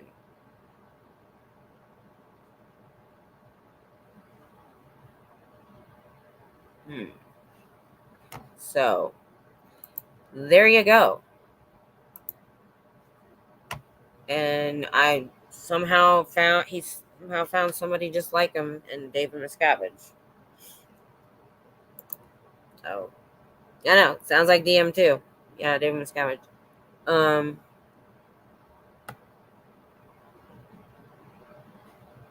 Yeah. Yeah, I think it is in the Barefaced Messiah. I need to read that book. I'm sure I'll find more. Machiavellian God Complex. Yep. Totally makes sense. Because, I mean, the whole Scientology is geared to humiliate people. Everything. I was listening to Aaron today where they were talking about the lower conditions. And literally, they have to do dozens and dozens and dozens of them. And you're pretty much groveling to everybody at the org to sign off on whatever it is you wrote because you messed up. I'm like, and he said it happens all the time. It's not unusual. I'm like, so he geared it all. So that's what I wanted to get to. I wanted to show that part. All right, so now he's going to pivot to Scientology. All right, so let's go ahead and go into that. All right, we read The Clear and we read that earlier. Having lost the rights to Dianetics, Hubbard created Scientology. At a convention in Wichita, Hubbard announced that he had discovered a new science beyond Dianetics, which he called Scientology. whereas the goal of Dianetics had been to reach a superhuman state of clear. Scientology promised a chance to achieve godlike powers in a state called operating Thetan. Hubbard introduced a device called an electropsychometer or e-meter, which called for users to hold two metal cans in their hands to measure changes in skin conductivity due to variance in sweat or grip. Now, I also read when I went to the e-meter that the e-meter was not uh, used early on. It there was a few years before they actually started actually really using it. Um, in 1906, Swiss psychoanalyst Carl Jung who also, if you don't know, Carl Jung also worked with Freud. So Carl Jung had famously used such a device in a study of word association. Word association. I wonder where we've heard that similar practice. Rather than a mundane biofeedback device, Hubbard presented the e-meter as having an almost mystical power to reveal an individual's innermost thoughts. Hubbard married a staff member, 20-year-old Mary Sue Whipp, and the pair moved to Phoenix, Arizona. Hubbard was joined by his 18-year-old son, Nibs. Nibs has some very interesting things to say after he leaves Scientology. I hope that's in this part. I didn't skip it. Who had become a Scientology staff member and professor. Scientology was organized in a different way from the decentralized Dianetics movement. The Hubbard Association of Scientologists, HAS, was the only official Scientology organization. Branches or orgs were organized as franchises, rather like a fast food restaurant chain. Each franchise holder was required to pay 10% of income to Hubbard's central organization. In July, Hubbard published What to Audit, later retitled Scientology, A History of Man, which taught everyone has subconscious traumatic memories of their past lives as clams, sloths, and cavemen, which cause neurosis and health problems. In November 1952, Hubbard published Scientology 8 to 80, followed up in December with Scientology 8 to 8008, which argued that the physical universe is the creation of the mind. So literally in 2 years, he publishes Dianetics. It fails miserably and figures out to start a whole new thing and write more books. So, I missed that. He proclaimed himself to be 666, was removed from OT10 following the set. Yeah, when I was reading the side notes about they were trying to create the Antichrist in Thelema, I guess, and that later on, Hubbard said that he was the Antichrist. He proclaimed he was the Antichrist. He's also proclaimed he was Buddha. So, and probably at some point, maybe he was Jesus too. They became doctors following attendance at 35 lectures. If all doctors are benevolent, then can anyone explain? Oh, I don't know that person. I don't know who that is. All right. So, where are we? Fast food restaurant, pay, what to audit, sloths. Oh, I read all that. Okay. So, yeah, I'd heard a member say, a survivor say something about we used to be clams. So, all right. In December, Hubbard gave a 70-hour series of lectures in Philadelphia that was attended by 38 people, in which he delved into the occult. In the lectures, Hubbard connects rituals and the practice of Scientology to the magical practices of Aleister Crowley, recommending Crowley's book, The Master Therion. During the Philadelphia course, Hubbard joked that he was the Prince of Darkness. Oh, here it is. Which was met with laughter from the audience. On December 16th, 1952, Hubbard was arrested in the middle of a lecture for failing to return $9,000 withdrawn from the Wichita Foundation. He eventually settled the debt by paying $1,000 and returning a car belonging to Wichita financier Don Purcell. So,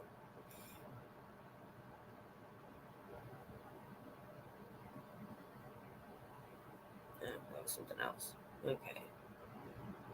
In April 1953, Hubbard proposed setting up a chain of spiritual guidance centers as part of what he called the religion angle.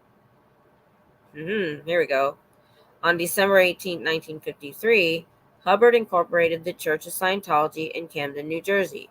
The religious transformation was explained as a way to protect Scientologies from charges of practicing medicine without a license. The idea may not have been new. Hubbard has been quoted as telling a science fiction convention in 1948, "Writing for a penny a word is ridiculous. If a man really wants to make $1 million, the best way would be to start his own religion." So now we know where that statement came from and why so many heard it. It was at a freaking convention.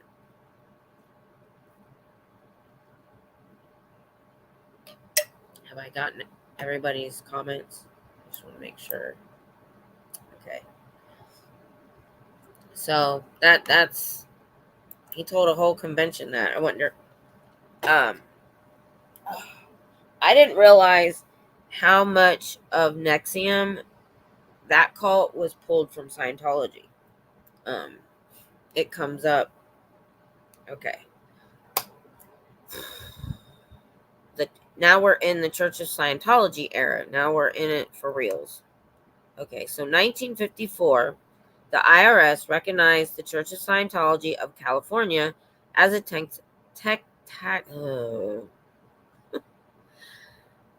tax-exempt organization, and by 1966, so 12 years later, the Washington, D.C. founding Church of Scientology received tax-exempt status nationwide. The Church of Scientology became a highly profitable enterprise for Hubbard, as he was paid a percentage of the church's gross income. By 1957, he was being paid about $250,000, or equivalent to now $2,700,000 in 2023. His family grew too, with Mary Sue giving birth to 3 more children: Quentin, Suzette, and Arthur. Okay. Hubbard was notorious for his policies of attacking his perceived enemies. This gets good. This is very interesting. Nibs recalled that Hubbard only knew how to do one thing, and that was to destroy people. Hubbard told Scientologists to don't ever defend, always attack, encouraging them to find or manufacture evidence and to file harassing lawsuits against enemies. So, any individual breaking away from Scientology and setting up his own group was to be shut down. Most of the formerly independent Scientology and Dianetics groups were either driven out of business or were absorbed into Hubbard's organizations. Hubbard finally achieved victory over Don Purcell in 1954 when the latter, worn out by constant litigation, handed the copyrights of Dianetics back to Hubbard. So, even that early on, he was litigation to wear people down. And we can see that currently with the TROs in California and all of that. They're hoping that they'll litigate him into bankruptcy or wear him down until they'll quit. It's not working, because when people got into this, for the most part, we kind of knew what to expect. I expected it so much so that I carry 3 days of my meds with me in my backpack. And I even started carrying a sweat jacket in my wagon, even though it's 100 degrees, because of what Nancy said when she went to jail and she was damp from that guy throwing water on her, that she had no jacket and it was freezing. They didn't give her anything. So I even started carrying a jacket just in case but I think they really can't find a reason to arrest me. I mean, what are they going to do? Say that I had a threatening chair that I was sitting on? Proper baby reindeer them. Yeah. Yep. Only way worse. Because there was litigation involved. Yep. I've heard so much about baby reindeer. I don't even really want to watch it. That kind of stuff stresses me out, especially when I know it's mostly true. I can't do it. All right. So he got the rights back to Dianetics in 54. So he only lost them for 3 years or 2 years, 3 years. All right. After dealing with Purcell, Hubbard turned his attention to attacking psychiatrists, who he blamed for the backlash against Dianetics and Scientology.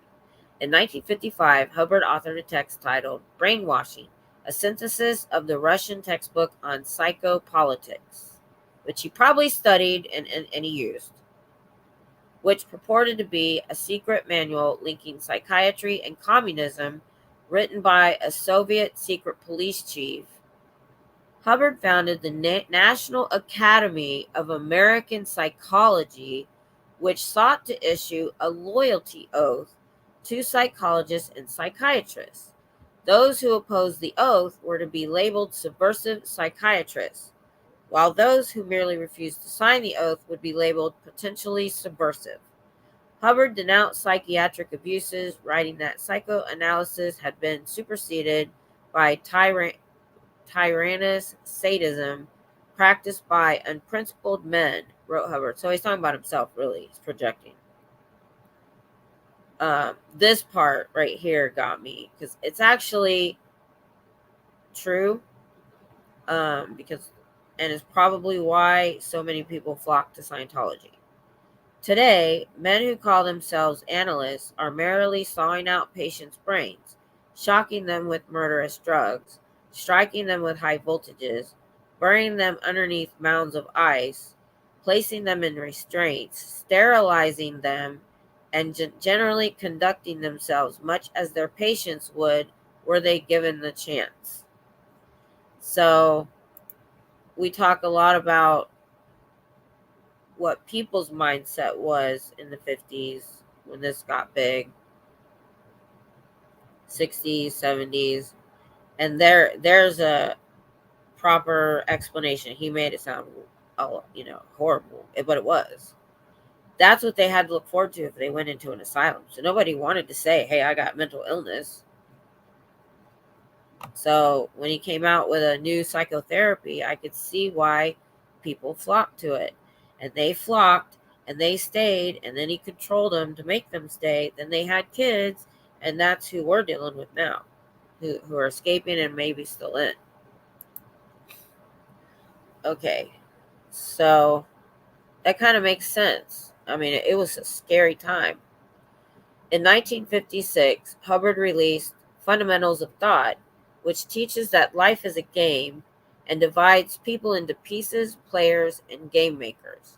The following year, Hubbard published All About Radiation, which falsely claimed that radiation poisoning and even cancer can be cured by vitamins.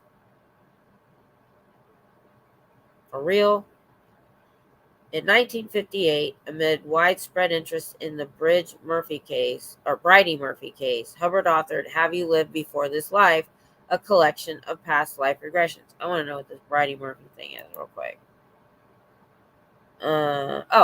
She was an Irish woman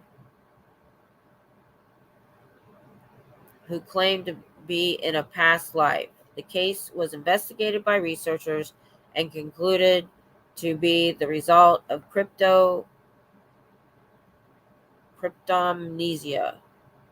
I'm not going to get into all that.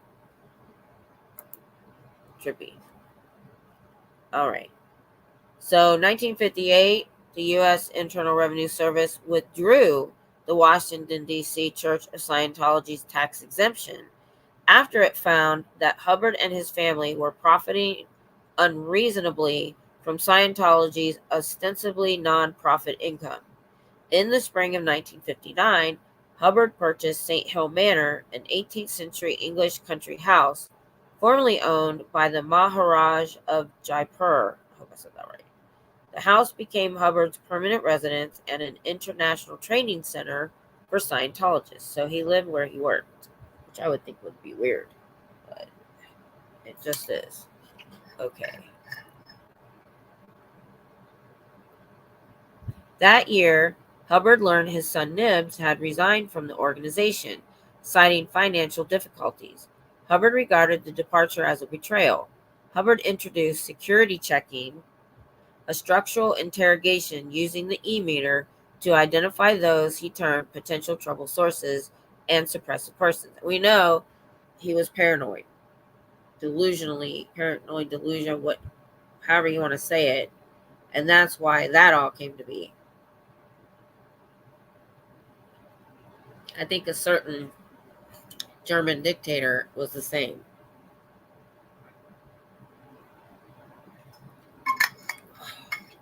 Okay. Sorry. All right. Members of the Church of Scientology were interrogated with the aid of the e-meters and were asked questions such as, have you ever practiced homosexuality? And have you ever had unkind thoughts about L Ron Hubbard? Jeez Louise.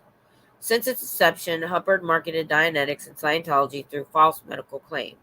On January 1963, the FDA agents raided American offices of the Church of Scientology, seizing over 100 e-meters as illegal medical devices, thousands of pills being marketed as radiation cures, and tons of literature that they accused of making false medical claims. Now, okay, they did this in 1963, so they know that Scientology does this, yet we're hitting brick walls trying to get people to investigate when they have evidence already. I just don't understand our government. I just don't. Yeah, the niacin limp. Yeah. Did I tell you guys what happened to me with niacin? I know my regulars probably heard me talk about it. So I drink, it's vinegar, ginger, lemon juice. Sometimes I add turmeric in warm water in the morning. Before you do anything else, I drink that because I have a big thing about gut health. So I bought a bottle of organic apple cider vinegar. Did I say that? Apple cider vinegar? With niacin. I didn't know. I knew niacin was a vitamin, so I didn't think much of it. I took that drink. It was literally a tablespoonful or an ounce. I flushed red over my whole body, and I thought it felt like I had an immediate sunburn. I freaked out, and hubby was still active duty then, so I called the army hospital has a 24-hour nurse you can call, and I did because it was an evening time when I tried it that time. And I told her what happened. She goes, "Oh, you're fine. It's okay. It's there was too much niacin in it, and you had the flush reaction." I cannot believe, and that was a minute amount. I can't imagine them giving them more and sticking them in a sauna. Now you're in a hot sauna and feel like you have a sunburn. Somebody filmed, I think it was on Natalie's channel, she showed the clip of two women coming out, all flushed red.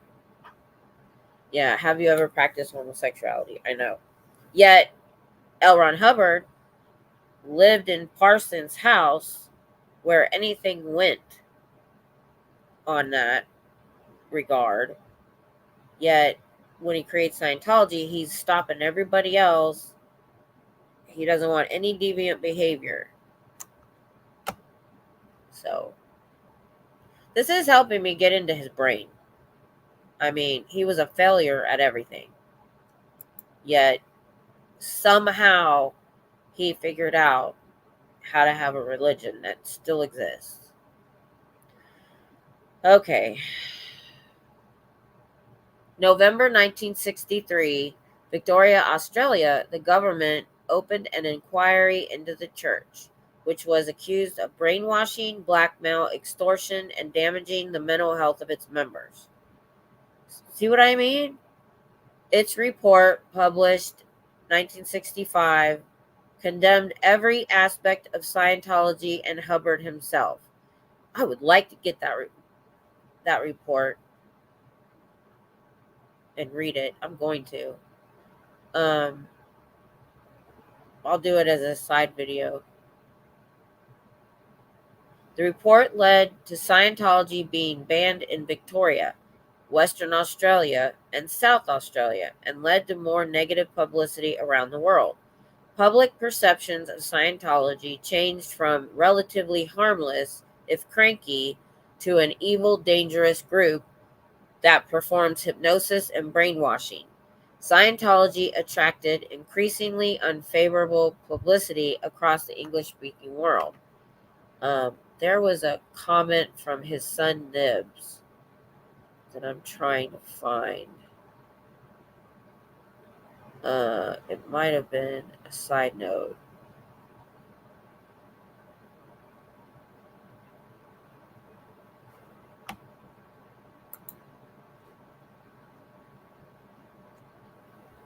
I want to read the exact. Oh, that's okay. I'll find it. But what Nibs said was that Scientology was black magic, but done over a long period of time. I thought that was a very interesting statement, that he took the black magic that he learned and it's actually part of Scientology, but because it's spread out over a long period of time, you don't see it. And that's how they get you.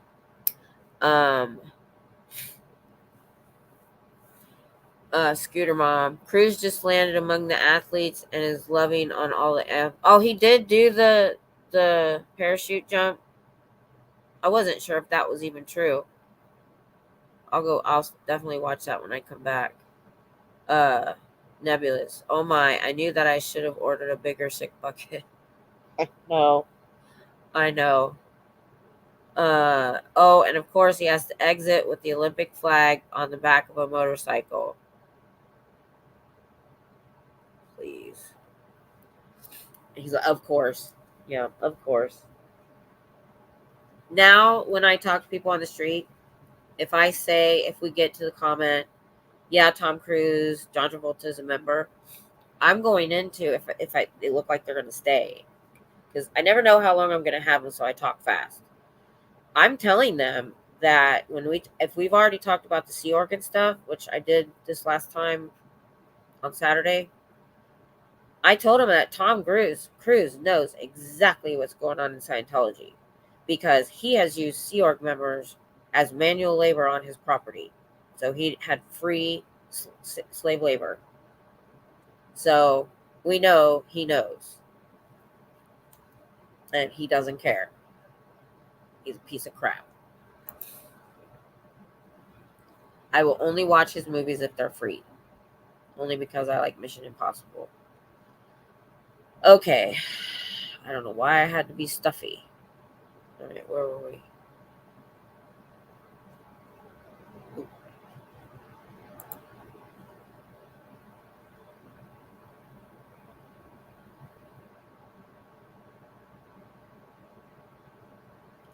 Where was I? Okay. Relatively harmless to evil. Okay.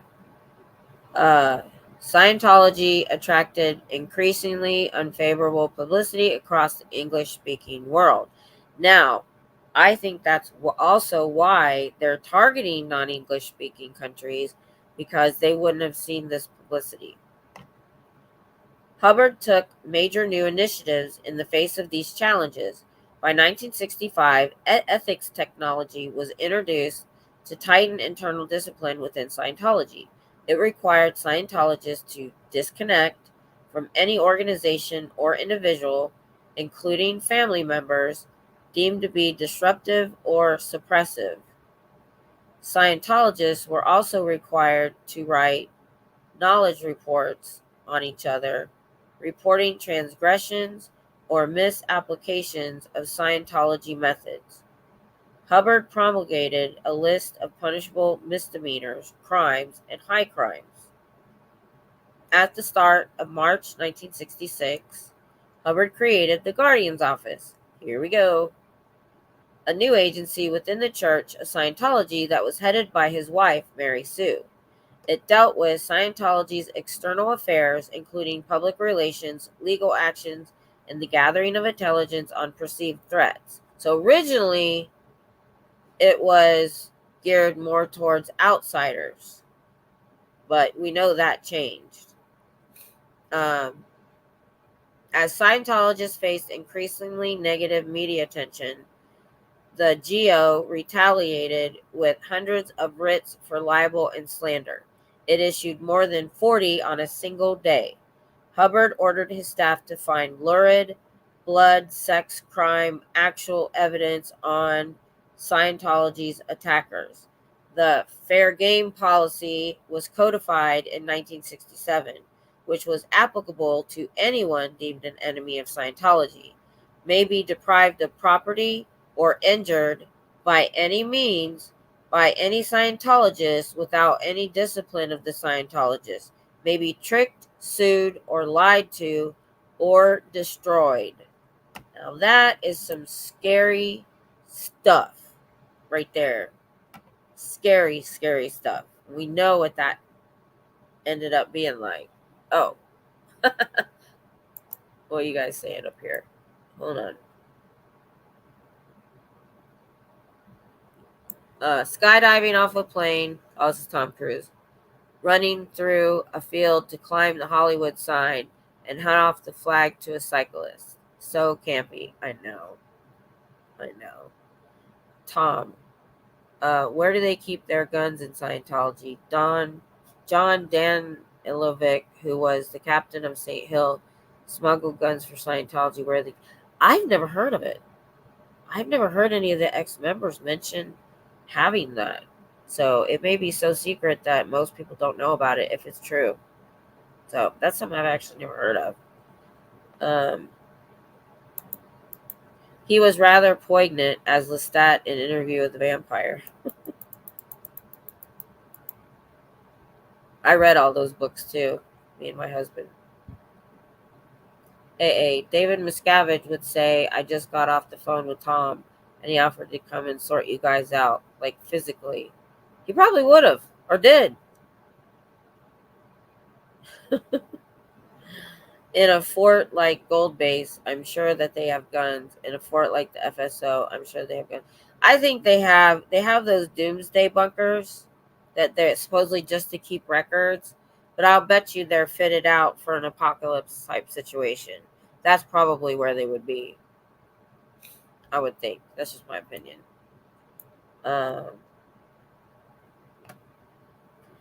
I keep a garland of garlic candy and a bottle of holy water, just in case I meet Tom.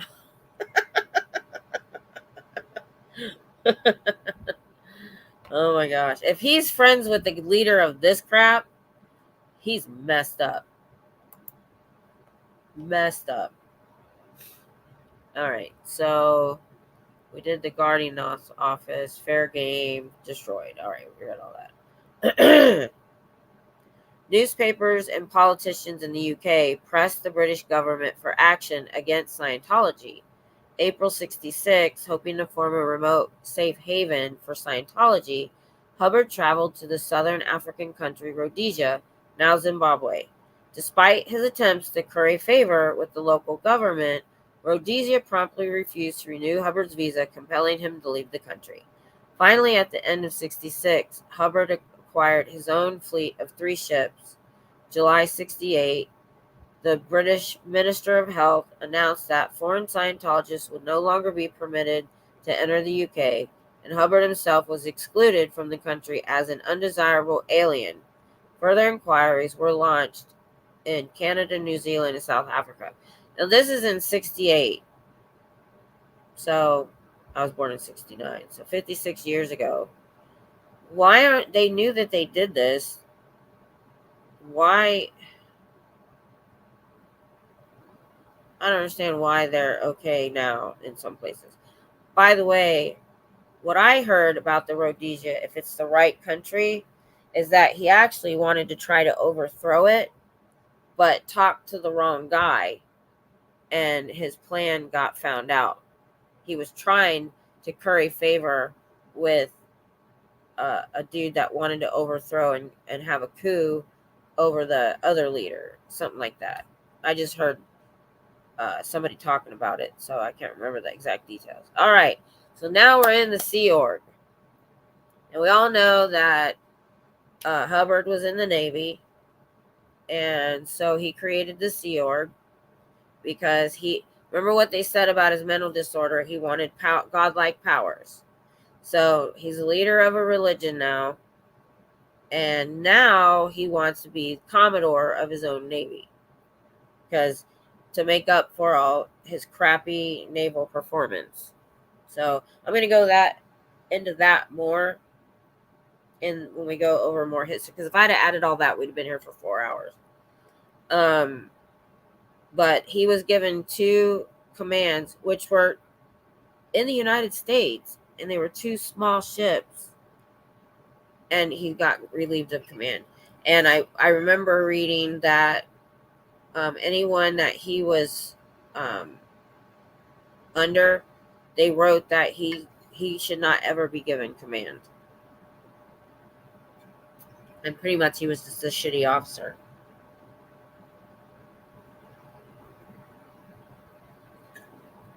I'm out of water. Oh, man, this stuffiness. It's killing me. All right, let's go into the Sea Org. Hubbard purchased a ship in Las Palmas and founded the Sea Org, a private navy of elite Scientologists. Now, that alone should freak people out when he did it. And since then, that he's creating his own navy. That's not normal. Hubbard set out to take command of the ship. En route, he wrote OT3, the esoteric story of Xenu. In the letter to his wife, Mary Sue, Hubbard said that in order to assist his research, he was drinking. So they have this, he wrote this himself. In order to assist his research, he was drinking alcohol and taking stimulants and depressants. And so he was on drugs when he wrote The Wall of Fire, OT3, the Xenu story. Okay. I think if he would have not done that, he'd have been a little more successful, because I've heard that a lot of people, when they got to OT3, they were like, oh, this is BS. I'm gone. No charity status in the UK. No. And I'm hearing of other investigations right now. And I'm hoping that because it's present day, and if other countries do something about it, that maybe the United States will take more notice. Hey, they're having problems over here. Maybe we should look at what's going on here. I wish a big journalist would know about SBTV and the movement, how big it is. If we could get some sort of good publicity on that, it would help so much. We're going to have to figure out how to do that. I don't know how. It's not in my wheelhouse. Okay, so he was on drugs and drinking. In OT3, Hubbard wrote of alleged secrets of an immense disaster that had occurred on this planet and on the other 75 planets which formed this confederacy 75 million years ago. It teaches that Xenu, the leader of the Galactic Confederacy, had shipped billions of people to Earth and blown them up with hydrogen bombs, following which their traumatized spirits were stuck together at implant stations, brainwashed with false memories, and eventually became contained within human beings. That's a pretty simplistic way to put that, I think. When I explain it like we would think of it as our spirit. All right. Um, when Hubbard established the Sea Org, he publicly declared that he had relinquished his management responsibilities over the Church of Scientology. In fact, he received daily telex messages from Scientology organizations around the world reporting their statistics and income. The Church of Scientology sent him $15,000 a week, along with millions of dollars that were transferred to bank accounts. Church of Scientology couriers arrived regularly conveying luxury food for Hubbard and his family or cash that had been smuggled from England to avoid currency export restrictions. Hubbard's fleet, and we do know this, that he was suitcases of cash were taken to him. People reported or talked about it. Okay, smuggled. Okay. Hubbard's fleet began sailing from port to port in the Mediterranean Sea and eastern North Atlantic, rarely staying anywhere for longer than 6 weeks, as Hubbard claimed he was being pursued by enemies whose interference could lead to global chaos or nuclear war. Okay, I didn't hear about that before. All right, I just keep coming back to check messages. I can't see the chat when I'm reading. I got to figure out how to do this better. I think everybody else that can do it has 2 screens. And I don't have that kind of setup. Okay. Nuclear war. Though Scientologists around the world were presented with a glamorous picture of life in the Sea Org, and many applied to join Hubbard aboard the fleet, the reality was rather different, as we know. Most of those joining had no nautical experience at all. Mechanical difficulties and blunders by the crews led to a series of embarrassing incidents and near disasters. Following one incident in which the rudder of the Royal Scotsman was damaged during a storm, Hubbard ordered the ship's entire crew to be reduced to a condition of liability. And we just heard Marilyn and Aaron talk about that today on their channels about the lower conditions. So that was new to me and very interesting. They were reduced to the condition of liability and wear gray rags tied to their arms. The ship itself was treated the same way, with dirty tarpaulins tied around its funnel to symbolize its lower status. Remember, they said a sadist likes to punish and dehumanize people. There you are. This is horrible. I hadn't heard about this before. According to those aboard, conditions were appalling. The crew was worked to the point of exhaustion, given meager rations, and forbidden to wash or change their clothes for several weeks.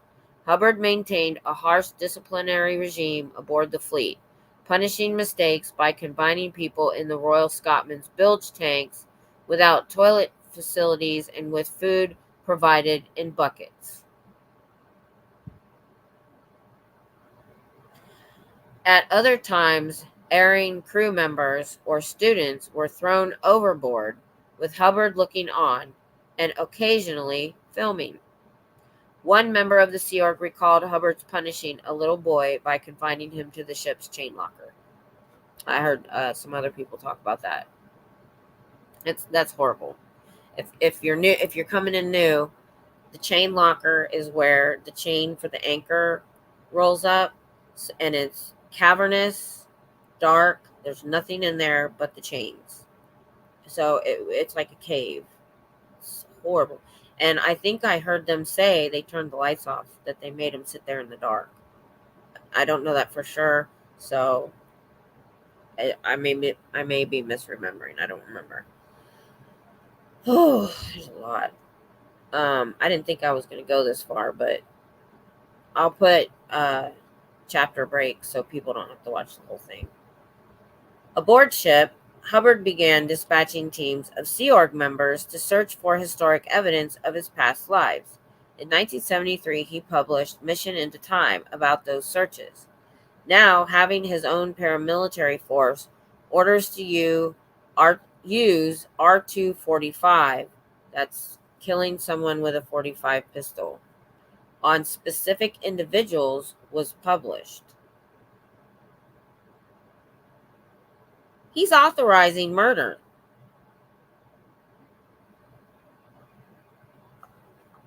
I'm going to R245 real quick.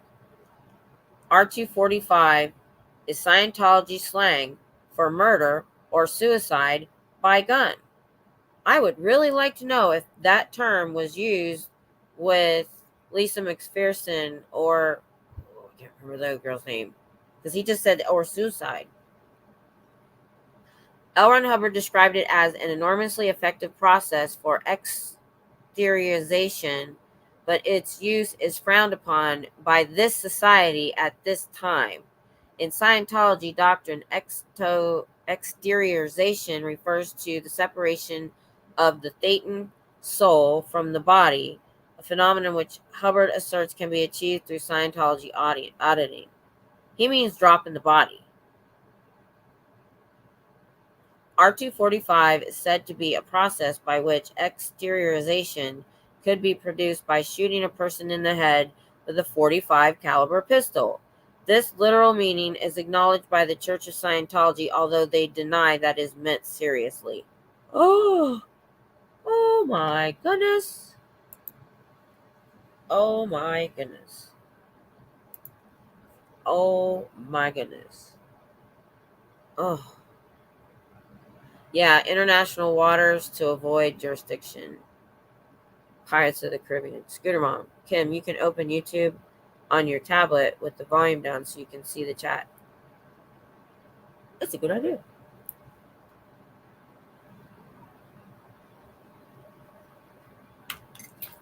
That's a really good idea. Let's see. Oh, did this die? That's why it didn't come on. Is it dead? It was plugged in. Oh, it was pulled out. I'll have to use the old one. So, they have offshore hidden bank accounts. Someone should audit such organization. I know. But we're trying. They talked about the DOJ. Why isn't this coming on? I hate this case. Yeah. All right. I'm going to keep reading while this thing wants to come on. I know. And I do talk about that a lot when I'm outside the org. I'm like, there's $1 billion in the bank. Your leader drives a Bentley, and you guys are making $50 a week and eating beans and rice. Whitney Mills, yes. I know you guys would help me with that. Okay. You're right. Let's see. Oh, no, I didn't want you to open. Go away. All right.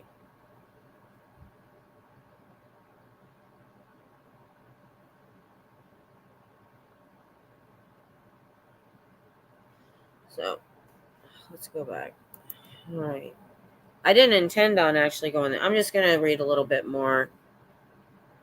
Let's see. What are we getting into? The cross, serious injuries. There's a lot. And his in hiding. That all should be in that separate video I want to do, is the history of him. So I'm probably going to be ending soon. Let's see, where were we? Sea Org, the R245. I gotta find that. Yep, there it is. Man, I've never heard of that. That is some freaky stuff.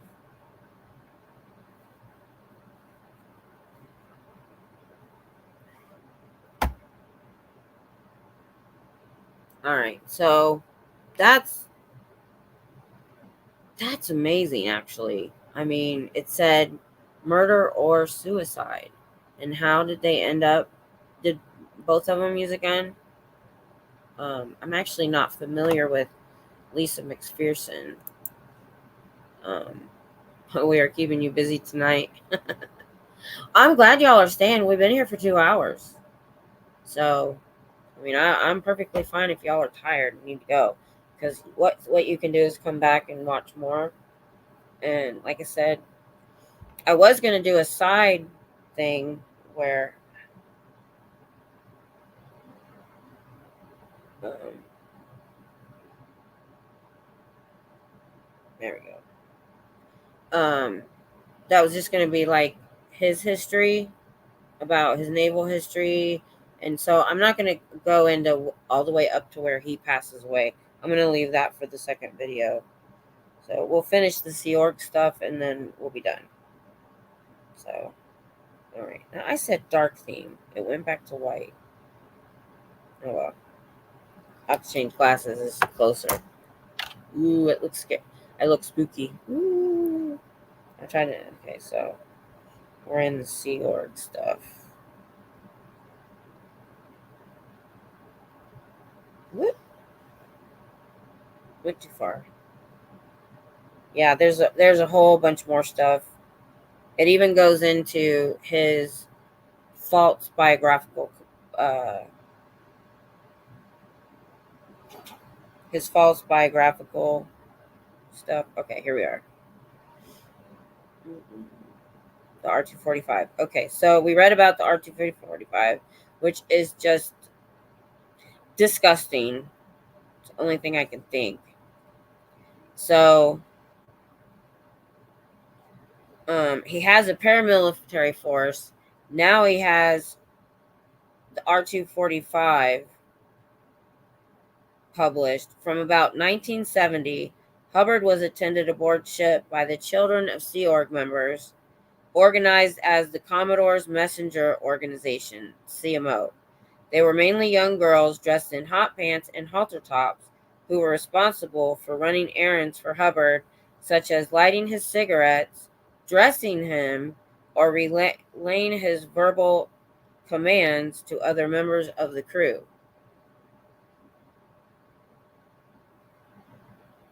In addition to his wife, Mary Sue, he was accompanied by all four of his children by her, who were all members of the Sea Org and shared the rigors. So he did this to his own kids.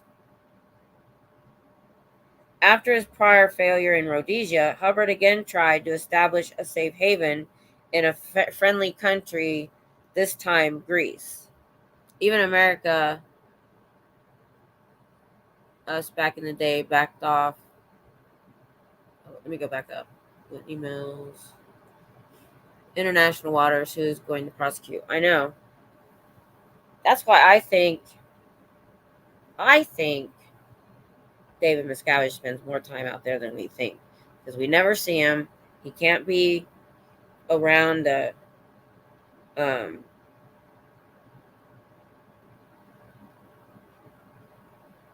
be served and stuff. So I wonder if he doesn't go there sometimes to escape being served. Because how can he hide in an apartment all the time and never come out? It's got to drive him crazy. All right, so we were in.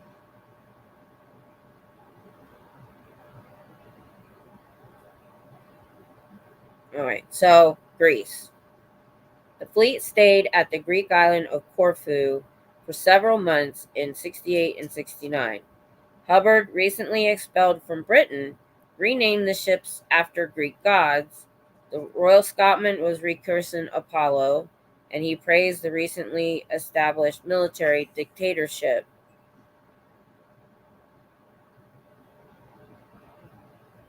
Despite Hubbard's hopes, in March 69, Hubbard and his ships were ordered to leave. So nobody wanted him around. All right. So let's see. How much farther do we want to go? Oh, we go into the Guardian's office again. I'm going to keep reading to that.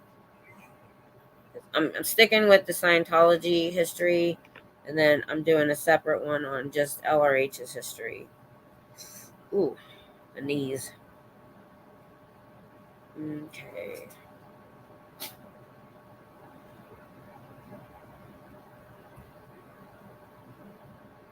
The practice of prominently displaying the cross in Scientology was instituted in 1969 following hostile press coverage where Scientology's status as a legitimate religion was being questioned. In October 1969, the Sunday Times published an expose by Australian journalist Alex Mitchell detailing Hubbard's occult experiences with Parsons and Aleister Crowley's teachings. Oh, I want to find that article. The church responded with a statement claiming without evidence Hubbard was sent in by the U.S. Oh, this was it. Was sent in by the U.S. government to break up black magic in America and succeeded. And that's why he was hanging with Parsons and Crowley. What a doofus. In mid-1972, my dogs never all three play together. And at this moment, all three of them decided to play fight.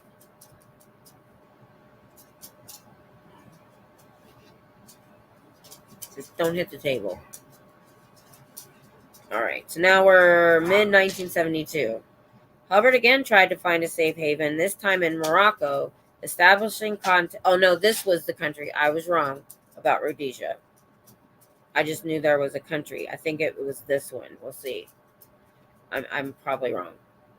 This time in Morocco, establishing contacts with the country's secret police and training senior policemen and intelligence agents in techniques for detecting subversives.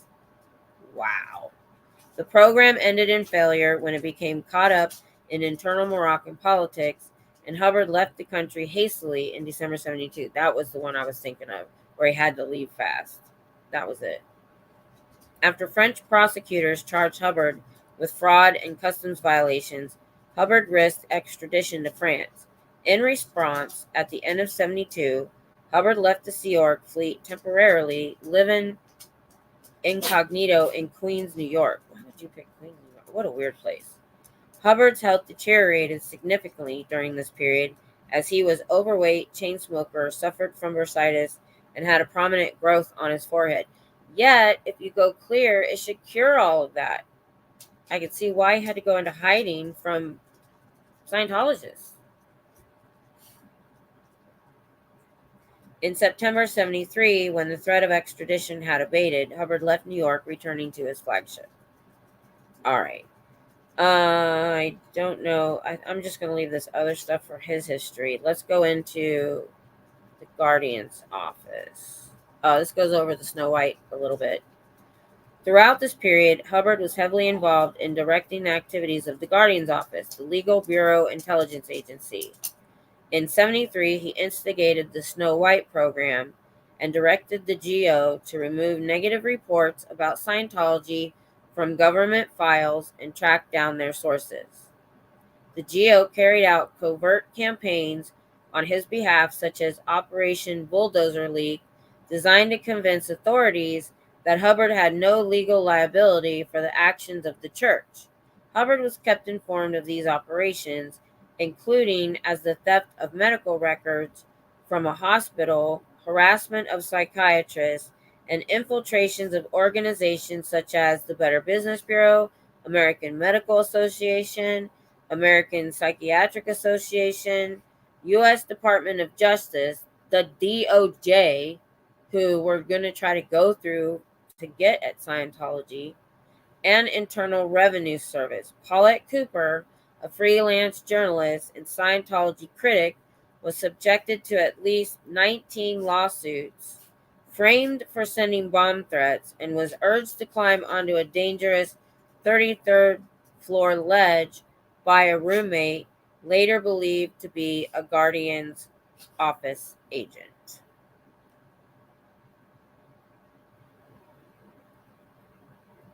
And people don't believe the stuff they're doing now. He's authorized murder, suicide, lawsuits, fair gaming, and putting people in your personal circle. All right. I think that's a good place to end. Sources and doctrines, since we're doing Dianetics to Scientology. Here's a good. I like this part.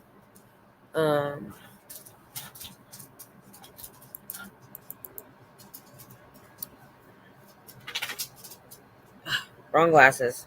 That's the only thing about this. because this is a certain distance, my regular glasses don't work.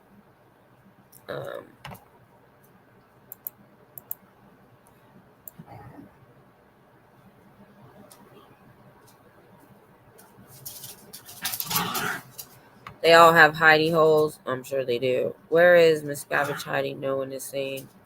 I mean, why isn't he on the free wins? Yeah, I know. And there are some people that are still alive that were part of the messenger service and stuff. And I don't know that they've actually talked about some of this stuff. I only know what I've seen in interviews on SBTV. I've never watched the documentary, and I never watched the TV show. So they may have just left it out. And some of them wrote books. Some of them had their own channels. I just don't have the time to go watch everything. So, oh, Diana, hello. Well, we're 2 hours and 15 minutes in. This went way longer than I expected. But you can go back and replay it in short doses, hopefully. I'm going to put in... I've never done it before. I'm going to try to figure out chapter breaks. Good to have you. All right. So, now we're in sources and doctrines. Okay. Oh.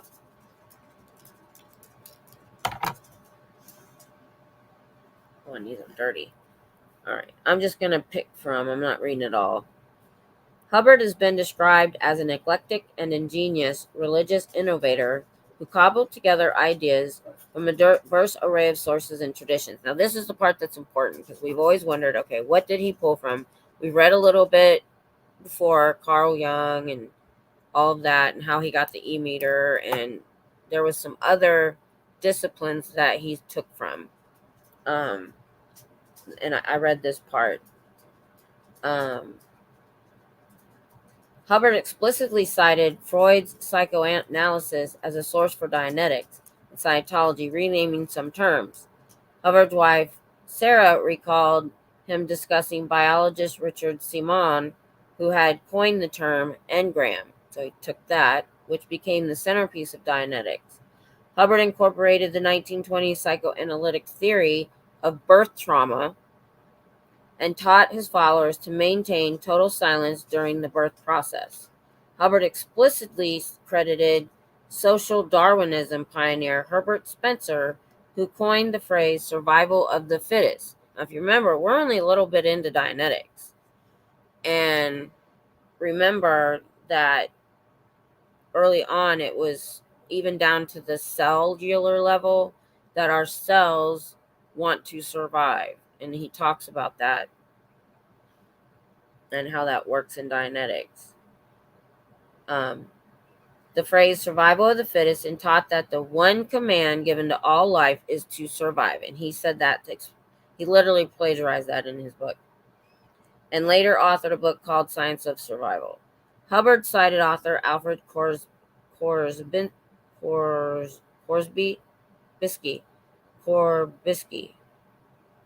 can't pronounce it, as an influence. After 2 years observing patients at St. Elizabeth's Psychiatric Hospital, in collaboration with Superintendent William Alanson White, Korzybski published a tome titled Science and Sanity, outlining a doctrine he called general semantics. This is used in Dianetics. After he founded an institute to promote his teaching and began offering seminars, his ideas were incorporated into the science fiction of Hubbard's associates Van Vogt and Heinlein, who envisioned futures where research into general semantics had transformed some individuals into superhumans. Hubbard cited this fiction in a letter announcing the central principles of Dianetics, a book that promises to make supermen. That's where he got that from. Going clear and fixing everything, even the common cold. Through his exposure to both psychoanalysts and occultists, Hubbard drew inspiration from Eastern religions. He cited psychiatrist Joseph Thompson as teaching him the adage, if it's not true for you, it's not true. That's all over Scientology. I heard it was in dry dock, and then I heard it wasn't. I'm not sure which. But yeah, I did hear it was in dry rather eugenic sounding philosophy. Yeah, I've studied eugenics, and the people involved is scary. Um, Probably too old to sail, I would think. Throwing down the big words. I'm just reading it off the page. Okay. So we've heard that statement, if it's not true for you, it's not true. Purportedly Buddhist maxim, which was later incorporated into Scientology. Reincarnation, originally a Dharmic doctrine, entered Western occultism through the works of Blavatsky and numerous others. Now listen to this. 15 years after Blavatsky, followers unveiled the bridge to freedom, Hubbard announced the bridge to total freedom. Let me see what they call the bridge to freedom. The bridge to freedom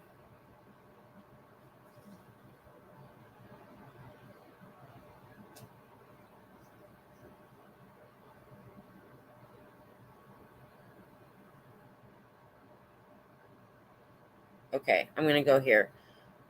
This organization believed that their teachings had been given to humanity by the ascended masters. These were believed to be individuals who had lived in physical bodies, acquired the wisdom and mastery needed to become immortal and free of the cycles of re-embodiment and karma, attaining in this way their ascension. They considered the ascension to be the complete permanent union of the purified outer self with the I am presence, meaning that true identity, that is the unique individualization of God for each person. The Bridge to Freedom claimed that dispensation and sponsorship was given by the Ascended Masters. Oh my God.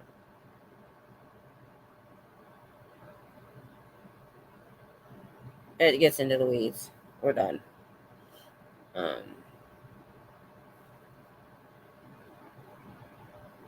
Okay. So he sold that. Ye old Blavatsky. Yeah, I've seen that too. All right. Oh, here it is. Hubbard's son Nibs said that Aleister Crowley was his father's most important source of inspiration, and scholar Hugh Urban has written extensively about the occult roots of Scientology. Nibs Hubbard said in an interview in 1983, "What a lot of people don't realize is that Scientology is black magic that is just spread out over a long period of time. To perform black magic generally takes a few hours or at most a few weeks, but in Scientology it's stretched out over a lifetime so you don't see it." His own son said that.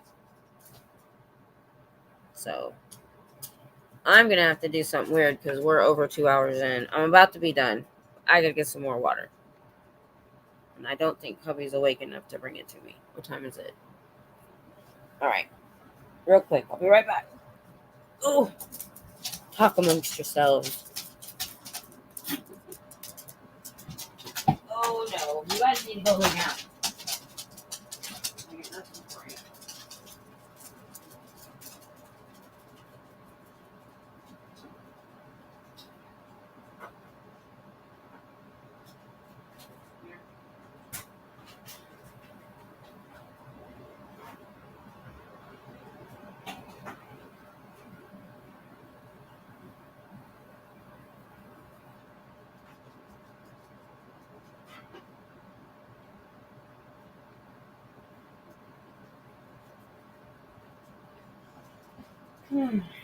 I'm back.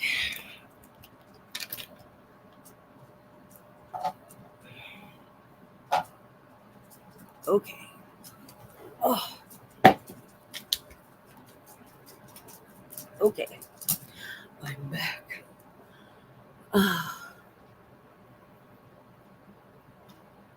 Oh, yeah. Oh, cedar mops are cool.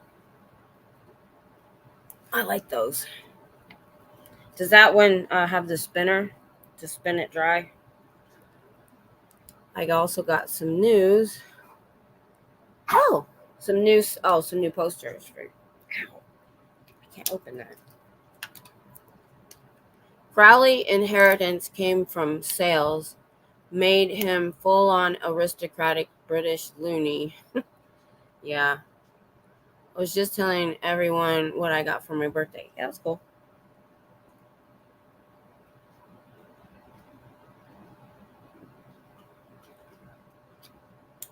That reminds me. My 35th anniversary was last week, and the flowers still look good. Let's see if we can get the flowers. Right there. Roses and lilies. They're still good after almost a week. All right. I really didn't intend on going this long. I should have broke it up more. Okay. So Nibs, that was kind of chilling when I read it. That it stretched out over lifetime, and so you don't see it. So we have the hypnotism. We have the psych. I mean, he stole from a lot of psychiatry, and yet talks down about it. But he uses it in the hypnotism. So that's why I can't be like, oh, well, just stupid people join Scientology, because it's too insidious. I mean, just about anybody could probably be part of it. All right. Let's see.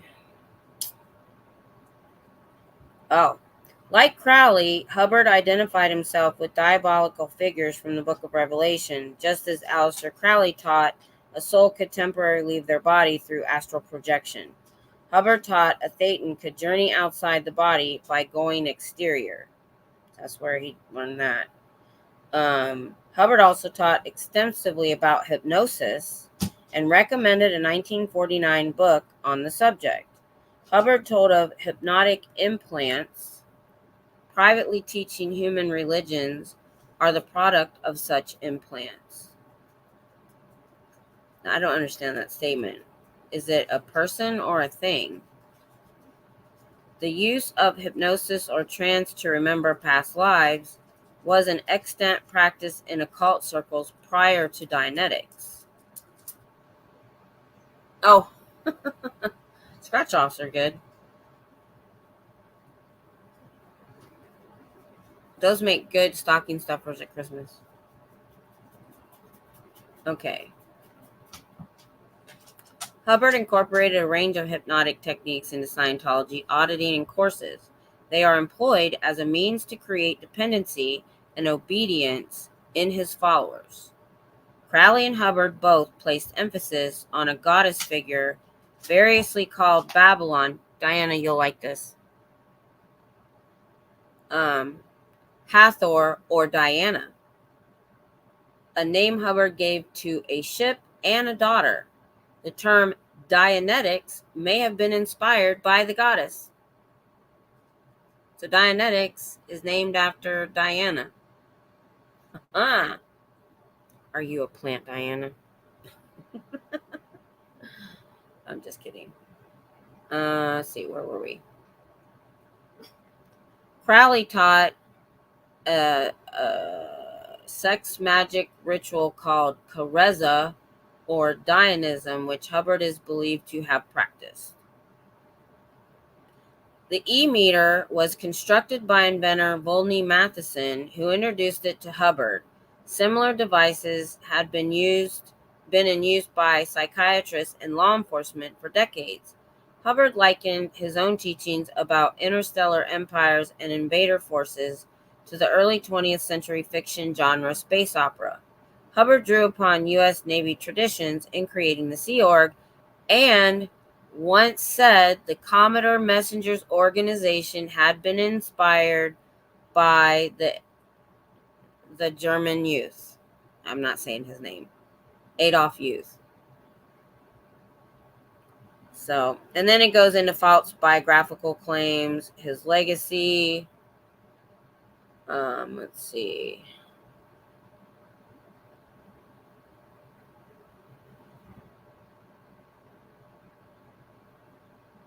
let's just read the short legacy real quick. Hubbard was survived by his wife Mary Sue and all of his children except his second son Quentin. His will provided a trust fund to support Mary Sue, her children Arthur, Diana, Suzette, and Catherine, the daughter of his first wife Polly. He disinherited two of his other children. L Ron Hubbard Jr. had become estranged, changed his name to Ronald DeWolf, and in 82 sued unsuccessfully for control of his father's estate. Alexis Valerie, Hubbard's daughter by his second wife Sarah, had attempted to contact her father in 71. She was rebuffed with the implied claim that her real father was Jack Parsons rather than Hubbard, and that her mother had been a German spy during the war. Okay. Both later accepted settlements when litigation was threatened. In 2001, Diana and Suzette were reported to still be church members, while Arthur had left and become an artist. Hubbard's great-grandson, Jamie DeWolf, is a noted slam poet. All right. In Scientology. After his death, Scientology leaders announced that Hubbard's body had become an impediment to his work and that he had decided to drop the body to continue his research. The copyrights of his works and much of his estate were willed to the Church of Scientology. According to the church, Hubbard's entire corpus of Scientology and Dianetics texts are etched onto steel tablets in a vault under a mountain, on top of which Hubbard designed a logo has been bulldozed, intended to be visible from space. Hubbard's presence pervades Scientology, and his birthday is celebrated annually. We're done. So, thanks, Nebs. Let's see. Oh, that's another thing. Man, I wish another call. I know. A lot is hidden in Freemasonry. Yeah. I forgot about the daughter. Yeah. Did law enforcement really? Yeah, it's the lie detector test, the polygraph. But this one isn't anywhere near as good or the same. It's very simplistic compared to a polygraph. But that's about the closest thing as you could say. To contact LRH nowadays requires the use of a Ouija board. Yep. Okay, so what was the last thing we said? The point of this 2.5 hours, because we've read so much in the Dianetics and wondered where he stole from, what he studied, and I think I'm going to do another, I don't know if it'll be live or just a video, about just the black magic part in Aleister Crowley. Or, well, I could do that. I'm going to do the history of just LRH and his biography, just, and the part about his false bibliography claims, biography claims, and then I'll probably go more into the Parsons, Aleister Crowley stuff just a little bit. Yeah, I don't go near a Ouija board. Nope. Because you don't know what you're going to open. I'm not one that really believes in ghosts, but I do believe in demons, and demons can mimic people. That's just a short little thing there. But that's why I don't go near Ouija boards. There's too much of the, what do you call it, supernatural exists that I don't know about. Okay, so I think I learned a lot about him, about his mental illness. He was taking drugs and drinking to write OT3. I don't understand how he couldn't do 9 and 10. And how contradictory everything he did and said was compared to what he would take, like, something that could have been positive and twisted it around to be the opposite in Dianetics and Scientology. I'm going to check my email today, Diana. Give me an email. I need to check. I've been telling people to email me, and I see the laptop is just the only time I use it. It goes away. It's not something that sits out all the time. I use my tablets. So I could do it on my phone, I know, but I usually like to return emails on the computer. Oh no. All right. Well, I'll go over there and see what's going on. If it's just more of the drama like before, I heard Aaron yesterday talking about just staying away from it, and I'll go see, but I'm gonna try to keep out of it myself. So I hope everybody that watches this learns something. Um, I did. He's just honestly, it's hurt my head. All the crazy crap that he was into and did. I didn't even go over his exact history. There's more.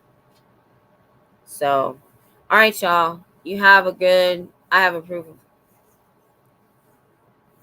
of. Last night we did a late night and we talked about aliens and um all kinds of other stuff. That was for fun. So bring it next Saturday. Saturday nights at 10 Central. I just do a fun chat, late night chat for night owls like me. So if you want to talk about stuff like that, bring it over there. All right. I'll see y'all. If I don't see you in the chats this week, next Sunday, we're going back to Dianetics. I'm going to do a separate video on his history that I'm not going to probably even do live. And I will see you all next week on Dianetics. Have a good rest of your weekend.